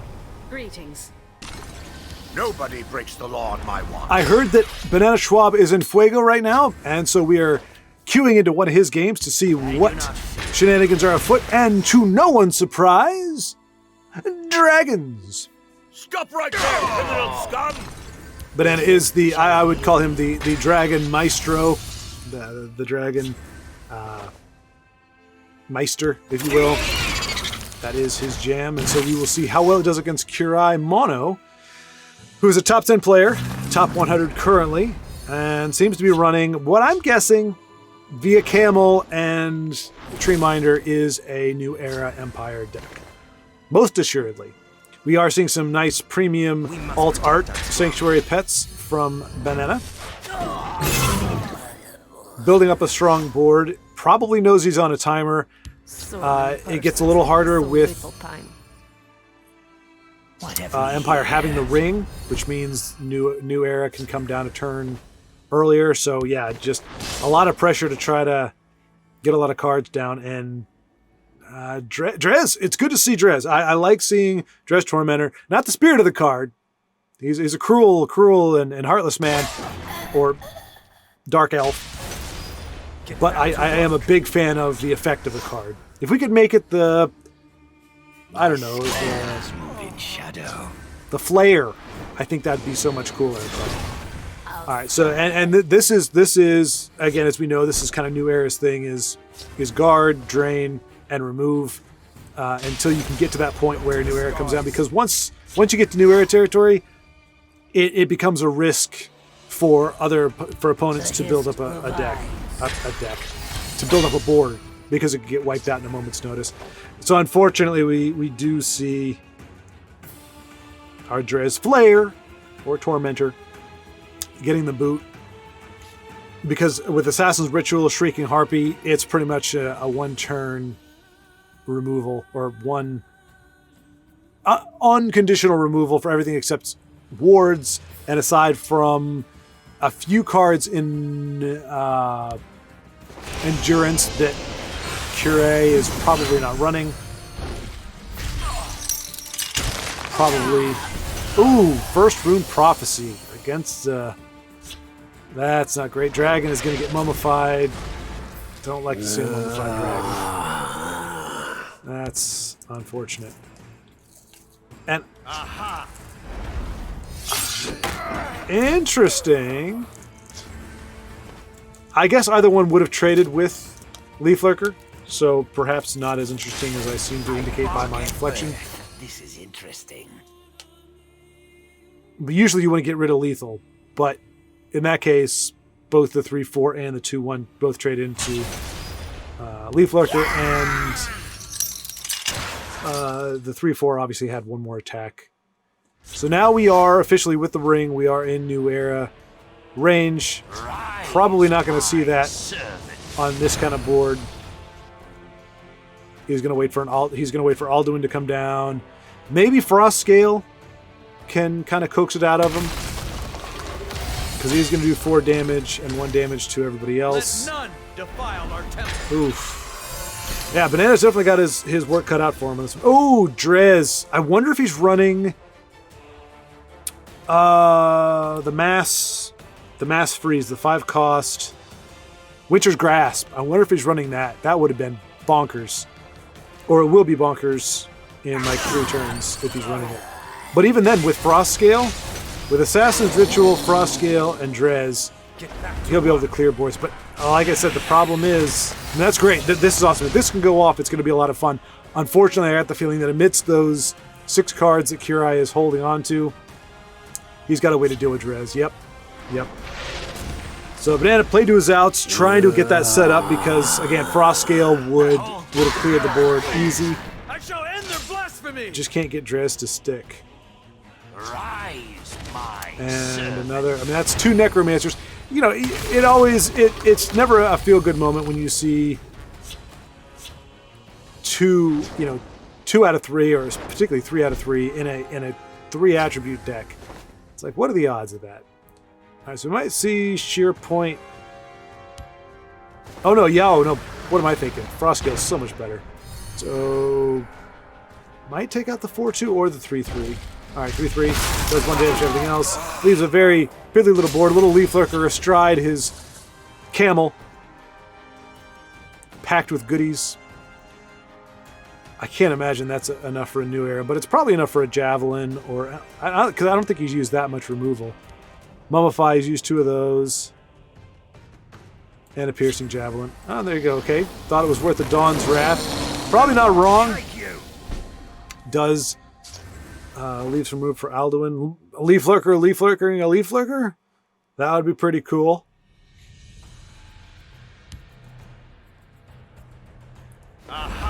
Aha, indeed. Oh no! He Leaf Lurkers a camel, and okay, alright, that's fine. I still would have liked to see a Leaf Lurker, a Leaf Lurker, a Leaf Lurker, but ooh. There's another staple of the old New Era. Blood Dragon doesn't care diddly squat for the guards, but unfortunately, we'll probably see that and a Channeled Storm. No, Channeled Storm can't even clear one side. So probably holding on to it. So I'm guessing we're going to see a trade or a. Okay, that's a trade. Boy, Ben has really got a fight on his hands here. Try something. And Bedazzle. Probably not going to hit. Oh, he's going to hit. Okay. All right, so Kirai has shifted now, has pivoted now into aggressive mode. He has enough of a board. And to his credit, that's, to me, as it should be. I know there are some folks that say control is never playing. Oh, and that's it. That's, well, if he can draw a dragon. So he needs to get Icy Shambles down to avoid dying next turn. Can the Gray Fox get him a dragon of some kind, or a automaton? Get him a camel, maybe? Piercing Javelin. He really wants to get a dragon, because then he can Alduin next turn. Against a board like this, that's going to be very helpful.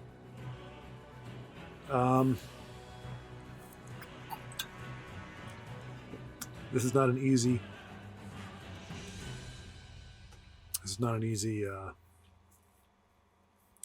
Call here. All right, so he's going to Gray Fox. Yeah, so he could do that. He could do that. He can't do that. Just forget about C. And Camel and Icy Shambles. Can't do that. Nice and Channeled Storm. Okay. Okay. So it looks like he'll take 8 here. And he's playing him in the shadow lane, kind of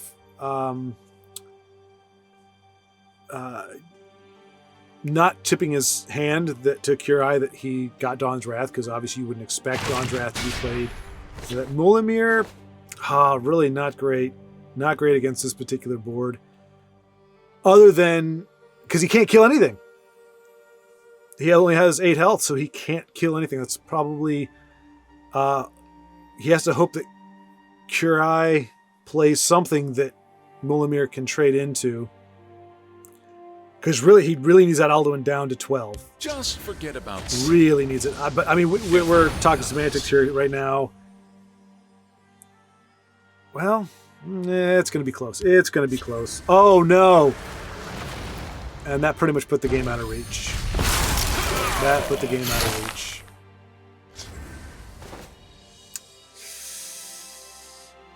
Dawn's Wrath addresses one lane, but not both. So unfortunately, Banana put up a great fight, but against the nefarious powers of the Empire, I will fight for my home. It's not going to be enough. Kirai having a bit of a muscle spasm on Icy Shambles there. Oh, maybe I call it too soon. Maybe I really do think with needing 2 dragons now, I don't know that he's not going to be able to do Alduin. Alduin is his out, as far as I can tell.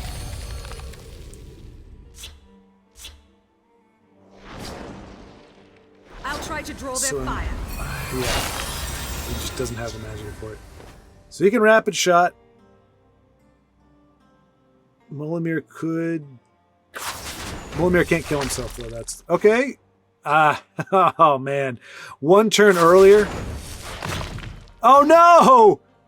So he can play 2, but it's gonna make Alduin just. Well, he can't kill Tiny Dargan. It has been my honor. A fine display. So we lucked into probably one of the best case scenarios here. Oh, go away. What are you doing? Go away. Okay. So it just happened to get, we're seeing, this is an arena or a gauntlet match. Beast of Burden 86, who happened to be my friends list, and CCD Toker, also on my friends list. So we get to see both sides of it in a non-ladder, non-casual game. This is one of the very few that we get to see. So I'm very excited. Very excited to see what we have here. It's kind of like a mini tournament almost. I can just eat you up. Oh, Grizzly Gourmet. Turning the Skin Doggo into a sweet roll. So obviously there's not much that can be said about... Well, no, actually, this isn't arena, I don't believe. It just said an event. So it would have said an arena match, I guess, right? I don't know. I think this is... So these are constructed decks. They're just not... They're tweaked to the rules, and I don't know what those rules are, to be honest. But we're seeing... Oops, excuse me, some shenanigans here. I wish I'd paid more attention to what the parameters are to know what stipulations they had to work around. But let me go ahead and... All right, 2 powerless, gain award. Oh, maybe this is an arena. That seems like an arena thing, doesn't it? Cover 5 or greater. So 5 or greater gets guard, 2 or less gets ward. Interesting.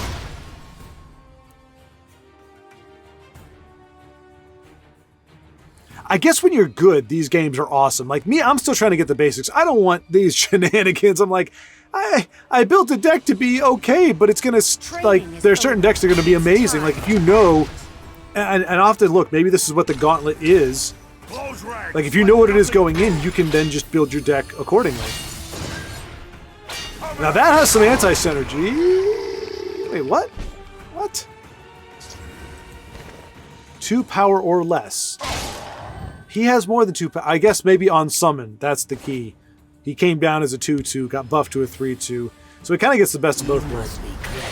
5th Legion. Silence you! She's still going to talk, though.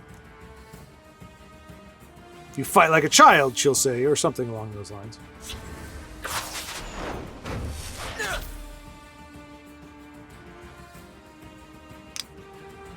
Despite his charitable effort of cleansing the 5th Legion trainer, it looks like Shadowfen has drawn some ire from Beast of Burden, who doesn't take kindly to being cleansed, apparently. Defensive Bruma. You can't defeat me. There was a lull. I didn't see that card for a while. I actually wasn't playing TESL when that card came into prominence, so I was a little surprised. I heard about it, but I didn't really see too much of it played. Once or twice here or there, but I've seen it a little more regularly now.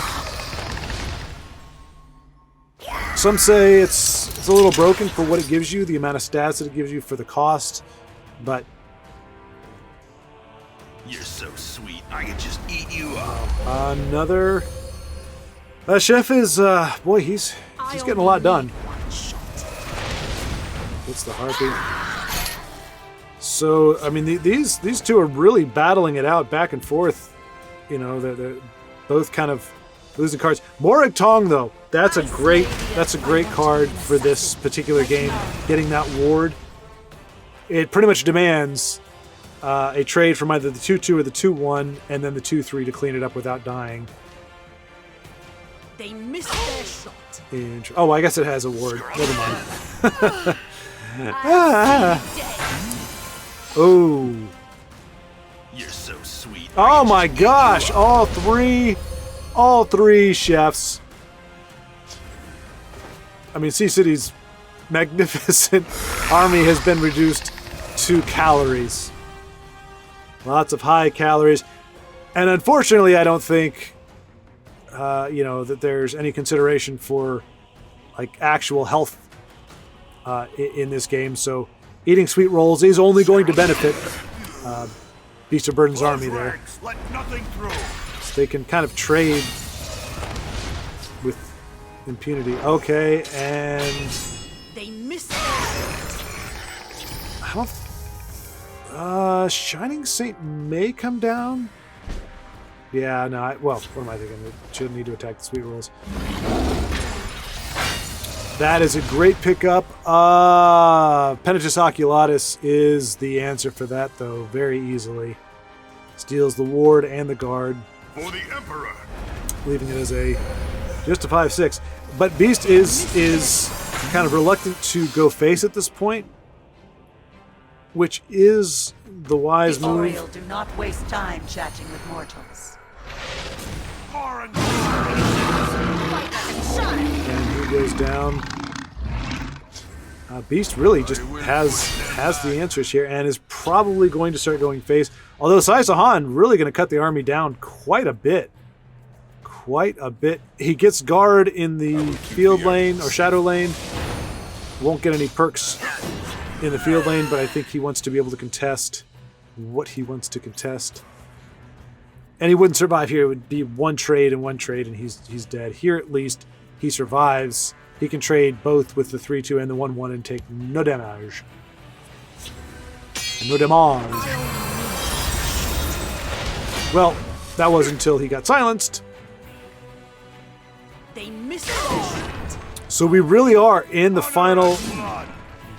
Okay, so notice he doesn't heal. I thought he was going to... The curse effect from Saisahan is not a... It's not something you could heal from. You would have to be silenced. If you got silenced, you would lose guard, but then you would become I guess a 2/2 again. Dawnbreaker, great pickup for Beast of Burden. Gives him that reach, but he doesn't know that Sea City's sitting on a Shadow Fen. You see, he's sitting on it. He's not just playing it. I would be reckless. I would be playing it just to put cards on the board, but he's holding on to it, which is wise. Chances are he's going to get some value out of that if Beast of Burden decides to play Dawnbreaker on any of the cards there. Decides not to. Again, this is great. This is great. Both opponents kind of just circling. Beast is not taking it for granted just because he has a few more cards on the board. Neither one really. I mean, with the Crusader's Assault, he's in a pretty decent spot. in terms of getting card draw, but against that ward, it's a bit of a problem. There's really no way to use it effectively.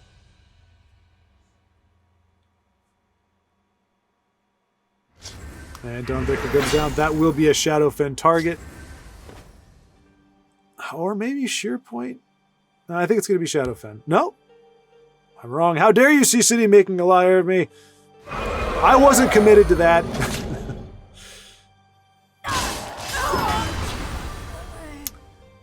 So he's really, really wanting to save Shadowfen for a riper target, which this is the kind of thing when, if you've ever played and you've been like, why does my opponent always seem to have the answers? It's because of things like this. Because if you're not really focused on which cards they're holding on to, you don't realize they've been sitting on that Dawn's Wrath or that Edict of Azura or the Shadowfen. You don't realize they've been sitting on it for the past 6 turns, waiting for that right moment as soon as you play your card to counter that. So that's something to take away from this. And that's something that A-Ross mentions in his game. Crocodile Brute for the draw. Yep. Abner Tharn. Great card in principle. Better use elsewhere. Bitter Fish Witch. Perhaps against Penitus. No, okay. He is going to play Abner. This is one of those things where it almost feels like, okay, whoever blinks first loses. Like whoever goes face first is going to ultimately lose. But boy, this is really a battle of the Titans, if you will. Kind of just, I thought C-City was pretty much done and done at one point, like 4 turns ago. But he's managed to stabilize here, and it really is a pretty even game, aside from Beast sitting on that Crusader's Assault, which is going to allow him to draw 2 cards. If and when he is able to... Oh, and Rapid Shot. So he's got the advantage in draw for sure. See that? Orc Clan Captain makes that 2/4. Okay, he will be able to finally get some value out of the Crusader's Assault. He could even play Harmony to... Well, no, I don't think that would spare him. Crusader's Assault comes down. He's going to let him draw 1. But boy, he's really needing those cards too. Aerostorm, not what he wants to see. It'll be good against Astrid and Bitterfish. Well, I guess no. Okay, he's going to play that with... Very, very heads-up play there. Good heads-up play. Deciding to use it there. Would have worked against what C-City has in his hand right now. But again, just playing one at a time, kind of saying, I'm not gonna stop you. I'm not gonna play that Fighters Guild. I don't want to stop you from hitting me in the face. Penitus. The Oriole do not waste time chatting with mortals. Ready to die. So we know Beast is saving Penitus, and C-City's playing Shadowfen. C-City with, oh man, just not drawing the stuff you want to see at this point in the game for sure.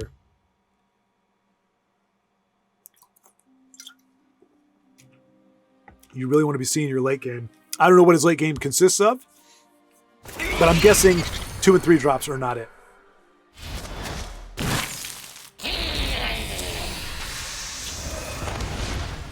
And see, there's a delicate balance between not playing cards that you want to be able to play later that you're holding on for something bigger and stopping them from hitting you in the face. I mean, I don't think Beast is particularly...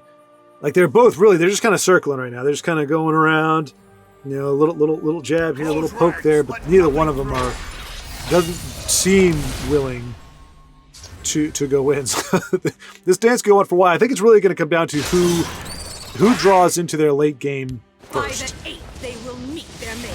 And then it's a matter of whether or not their opponent draws at all. So another Crusader's Assault. It's going to come down here probably on the Oreo's sister. It is going to break a run though, so does give C-City a little bit of draw as well. Gosh.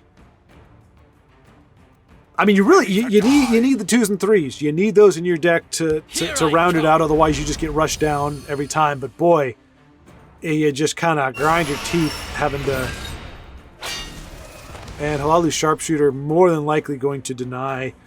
For the Emperor. Oh no, okay, that works just as well, I suppose.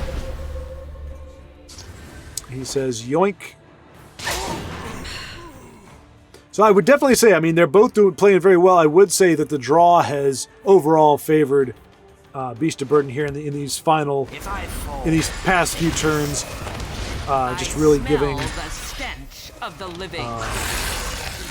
Oh, you know what? Maybe that's why. I'm dumb. This could be why we're seeing all the 2-drops, because C-City is playing based on, like, he built his deck based on this mechanic, this gimmick thing where everything that's 2 costs or less gets a ward. So that's probably what I keep thinking of this through the lens, or seeing this game through the lens of a typical game, but that's not what this is. This is, you are constructing a deck based on this criteria. So, yeah, I feel a bit silly. That's nothing new. This one is destined for greatness. That's a great card for this particular matchup. Goran glory. This is. I shall be your eyes and ears. Oh no! That would have been a draw option. I don't know about this turn. Either this turn or next turn, it could have been a draw option, but it is just gone now. Really no choice, because the thing is, if you slack off too much, or if you wait too much to put cards on the board, your opponent can't. As you've seen it happen to me. When I get in this position, I tend to let off on the gas a little bit. All right, that's going to be a big deal. Mute. Is he going to hold on to it? No, you can't risk that. You don't want her. You don't want the initiate getting big, and you certainly don't want Descendant of Akatosh.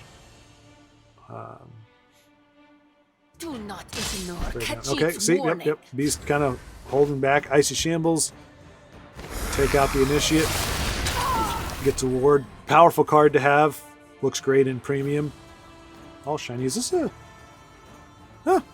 affordable premium? Tiny Dargan! Tiny D! Done will allow a trade. The Oriole do not waste time chatting with me.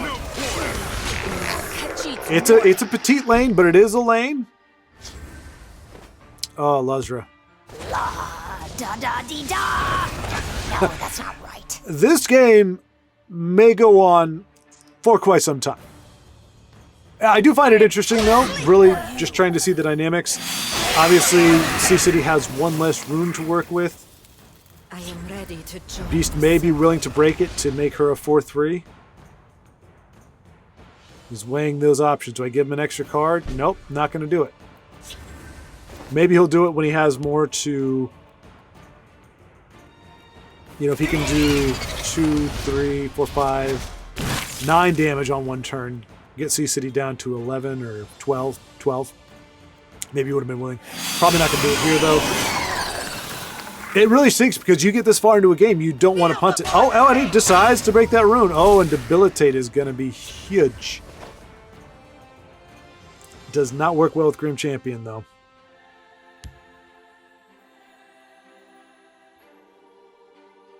Interesting.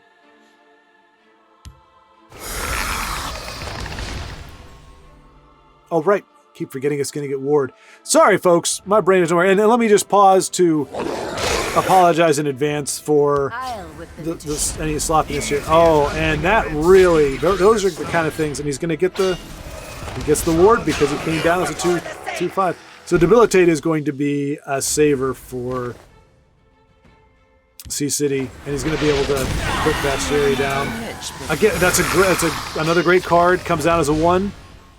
So as a 1/4, so it gets the ward, and things will swim back.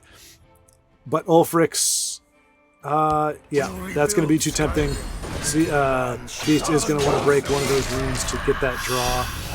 Aerostorm is going to be pretty effective here. It's going to make Vasheri very petite.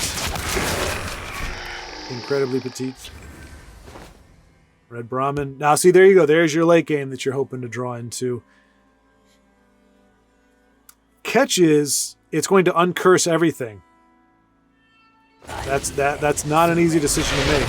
So they all get silenced, but they all get their powers back, which is that's a rough call.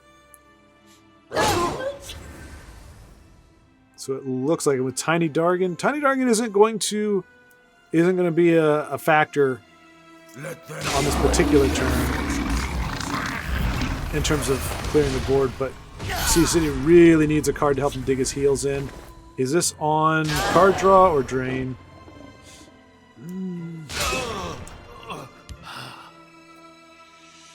It will be useful. There will be sweetness for this one tonight. Marauder Chieftain. Another great late game pull. I am the shield of my... Gets the ward. Allows Tiny Dragon to trade into the... I'll see you And we... Whew. Boy, it's going to be close. I will push them back. Oh, boy. And that may be it. Careful there. Wardcrafter keeping it alive.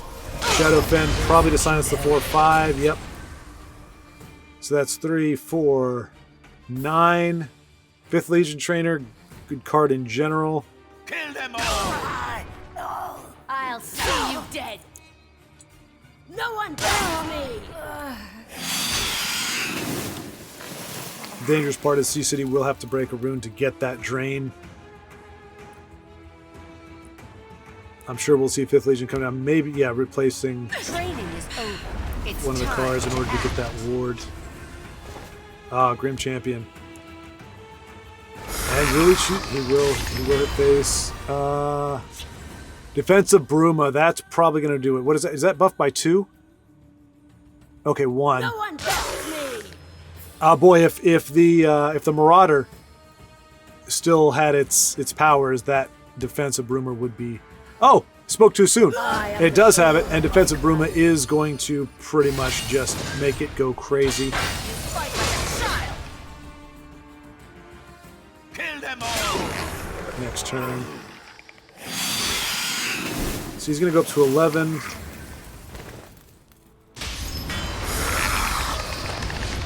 Defensive Bruma will make that a 3, 6, 7, 8, 9, 10. Yep, they got lethal. They got lethal. You can't. No? Wait, did I miscount? Here I come. Maybe he doesn't want to risk it. But I'm thinking that would have been 3. That would have been 6.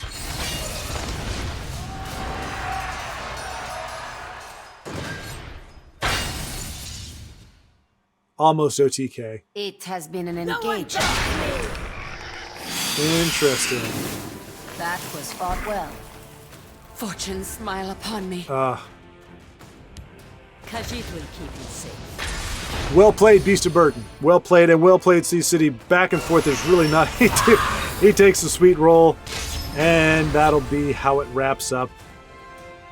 Poke for 3, poke for 10. Well played to both of you. Good back and forth. Jumping into... forgive me, sir. I cannot pronounce your name. Zikesk?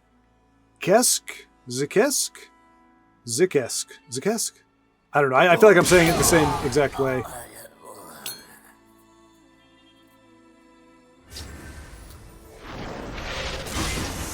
So I do apologize that I don't quite have a handle on how to pronounce your name, but it's my first time spectating here, and we'll see what he can do. It's good to see.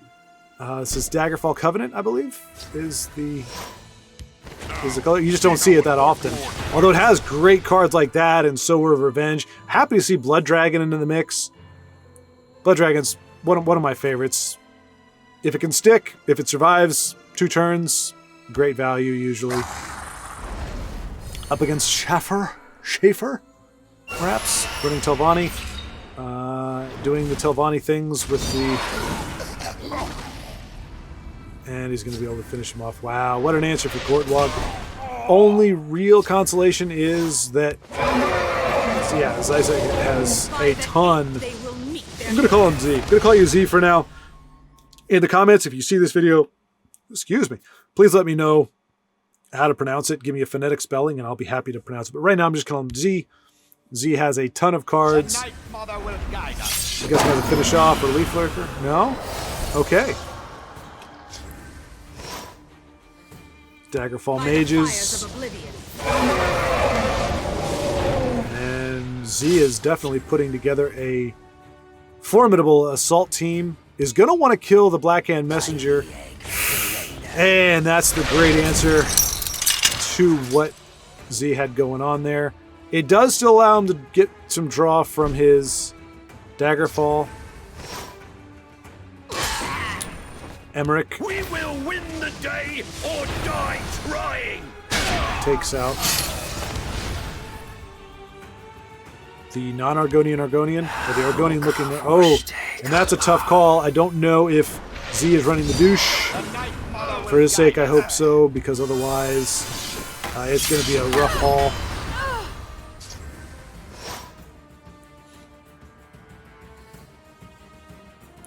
Don't think we'll see Mummify used on Black Hand. Tome, I would imagine. Maybe on Ulfric. Or, oh, not Ulfric, what is his name? Emmerich. High King Emmerich.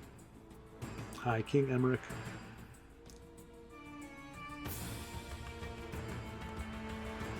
Five, 10, 17, 19. Yeah. He doesn't have to push him any further than that. He can just play Piercing Twilight, Dark Guardian maybe, and Tome. Okay, going to push it even further. Looks like he's going to be able to close this out. Because Telvanni obviously doesn't have a Dawn's Wrath, which would really be the only answer. Unless he can resurrect Red Brahmin. He can buy himself another turn. But nope, he concedes. Well done, Z. Well played. Joining Beast of Burden once again after his victory over a hard-earned victory over Sea City. Moments ago, we're going to see how we can do here. It's so great to see Giube. I'm glad we popped in for this. I like seeing Giube come down.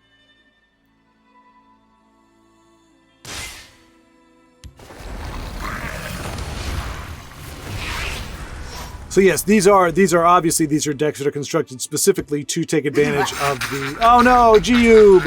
No, Giube! Ah, with abs that I envy. Ah. I am down 4 pounds from where I was. My petite frame, comparatively so, cannot handle 240 pounds. Does not look good. Does not feel good. And so yeah, I'm coming down off close to 240. I'll fight to my last breath. So yeah, it looks like the key really for this gauntlet is finding cards that come down as under like 2 cost or 2 power under, and they get buffed more so. Like Beast has the. There is life in this machine, yeah. Whatchamacallit? Riftthane. Riftthane is a great one. He comes down as a 2-4 or 2-2, gets buffed up to a 4-4, a 4-2. Golly dang, math. But he has the ward because he came down like that. Good value from the Tiny Dargan.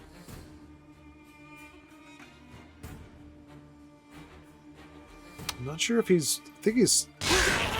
Orc Clan, I'm guessing, is going to be the next card that comes down. Hold on to Tiny D to break some of his opponent's runes. We stand united.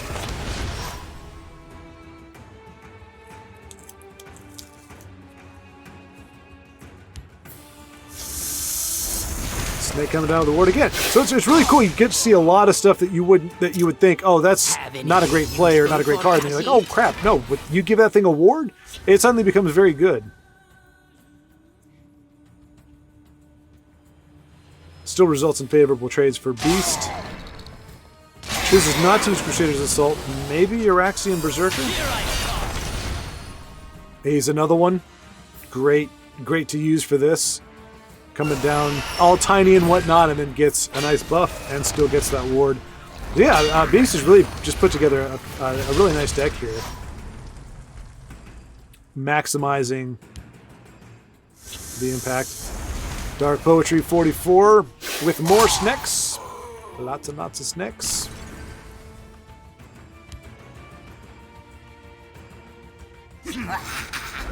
And there's the GU killer. Darn you, GU killer. So we may very well see, well, Grizzly Gourmet it's got so many great things. Shining Saint, Grizzly Gourmet, Crusaders Assault. You can't play all of them. You can play Grizzly and Crusaders Assault. I'm going to keep stating the obvious. Sweet, I can just eat you up.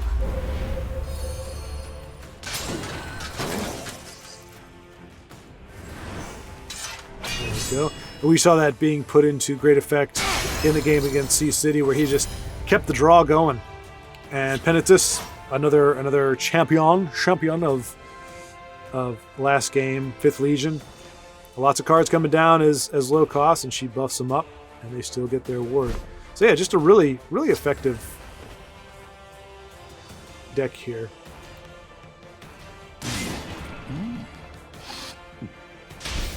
First Rune Prophecy, never a fun thing to see, but not terribly hard. It might want to yoink those attributes with Penitus. I'm thinking it might. It's time to act. Oh. For the Emperor. Okay, no, I thought he might do 2 5th Legions. Is he going to break the rune or make the trade? Going to break the rune, does not get a prophecy on that one. So Dark Poetry 44 definitely on the back foot here. Already used 2 snakes. See if he's got a third. For the 4/4 does not. Does have sheer point though. Does he have a way to either finish off or curse down? I do not fear. Nope. Okay. Just going to put a guard down with Drain. So Shining Saint may be the play here. Oh, and certainly Ulfric's House Carl.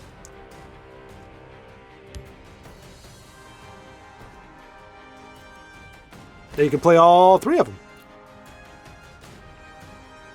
Play all 3 of them, beast. Don't make me out to be a lying goober. The Oriole do not waste time chatting with mortals. The Oreo can't talk to mortals. It's a freaking cookie. Ow. Ow. Ulfric's house. No. 5th Legion into house. Ulfric. We'll rebuild. Nope. Just kidding. July card. Okay. Really, really digging in here. Looks like he's going to be able to make the final push. Who knows what Dark Poetry has? Perhaps Dawn's Wrath will be right on curve here. Failing that or Emulating Blast, it looks like Beast will be able to take this next turn. Maybe. I keep over counting here. It looks, he's got a great board, but I don't know if it's 14 points of damage just on that field lane. 3, 7, 8, 9, 10 with Morgul. So not enough. But then another 3 from that side, still not enough. Dark Poetry weighing options. Any guard is... No, okay, Giant Bat. A great card for this particular gauntlet. Aha! All right, so the fight is going to rage on, I should say. And Dark Poetry putting himself in a position to turn the tables, it looks like. Rapid Shot, great pull. Again, we're seeing Beast's deck has a lot of draw power in it, which is, and it's synergistic. I mean, that seems kind of stupid, but considering when you know your opponent's going to be getting a lot of wards, obviously a Rapid Shot really throws off trade dynamics. I imagine Morgul Gatekeeper, yep, to allow a rune break, more card draw before he sacrifices Ulfric's House Carl. Lots of reach now in hand. 4.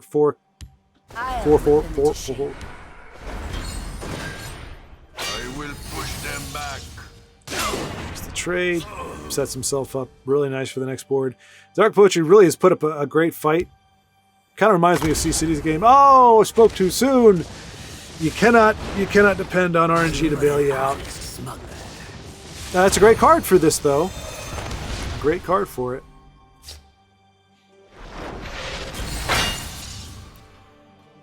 And that was a great 0 cost. Very timely. Trying to pick damage off the board, but it looks like Beast is going to be able to finish it off. Dark Poetry is going to let him.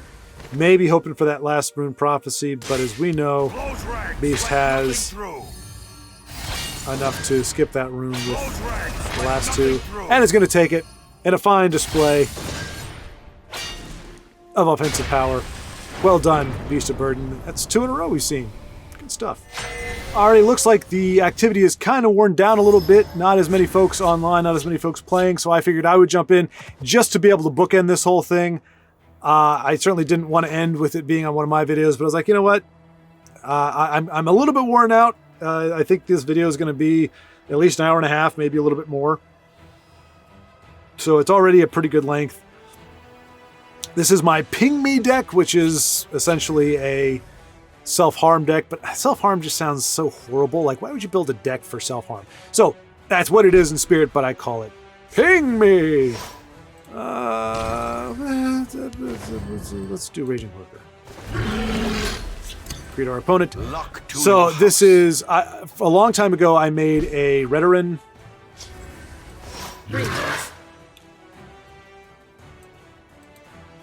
This could be nice. Skaven Pyromancer next turn. Hopefully. I serve the house with Valo. Okay. So They will perish in flame. And Die. Prophecy, that's good. Horker gets buffed up. But yeah, so I did it in red ring colors. But I've seen other decks and I've heard other people say, hey, Awaiting your command. purple really you don't want to kind of muddies up the hand, because really purple doesn't give you a whole lot other than things like enhanced plate.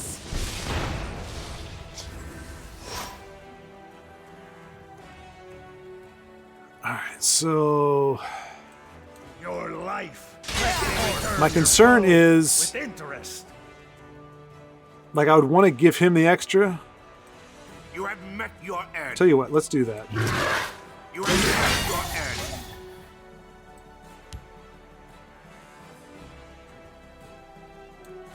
Easy as hunting a red skeever in the We're doing that to protect these other ones from a charged creature he could have. But essentially, it was told, get rid of the purple. So yeah, the plate. I live for adventure. Okay, so our opponent unfortunately just kind of had it. Looks like they've got a kind of a slow draw here. Sovngarde awaits. I'll kill you where you stand.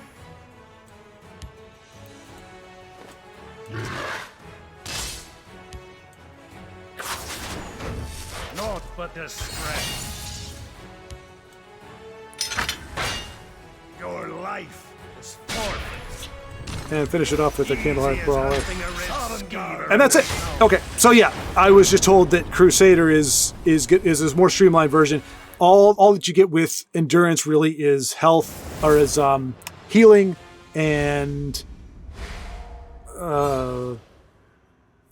ways to kind of give your cards more health so that they can trade better, which I thought was a good reason to run it, but really all the best cards are in Crusader colors, so it's going to be better. That was my second iteration. I created one at the very outset today, played one game with it, got shellacked, went back and kind of revised some of it. I'll throw the deck list up here just so you can see it. Not that it would have inspired you. I mean, that was a great performance by it. I'm not going to lie. It made it look really good, but that's the list. And I'll put it in the description as well. Just for the heck of it, if you want to try it. But it's not tested. I'm not saying that that's a great card or a great deck. Boy, my brain is fried. It's been a long day. It's been a good day. It's been a fun day. I've really enjoyed watching all of y'all. And I know it's been a little bit sloppy. Some of the games probably are going to have a few cuts in there because I had conversations. It's really hard not to want to talk to folks you know, when you see him in the game, you want to talk to him and everything, but it does kind of mess up the viewing experience for you all. So I do apologize for that, but it's kind of hard to cut that part out. Anyway, thank you so much for watching, and so A-Ross Spotlight coming up on Wednesday. That should be pretty darn good. He definitely gave us a lot of great content. I'm just hoping that I can edit it so that you don't hear my keyboard over his audio, because that was a weird thing with OBS. Anyway, you don't need to hear any more of that. Thank you so much for watching. Until next time, keep playing.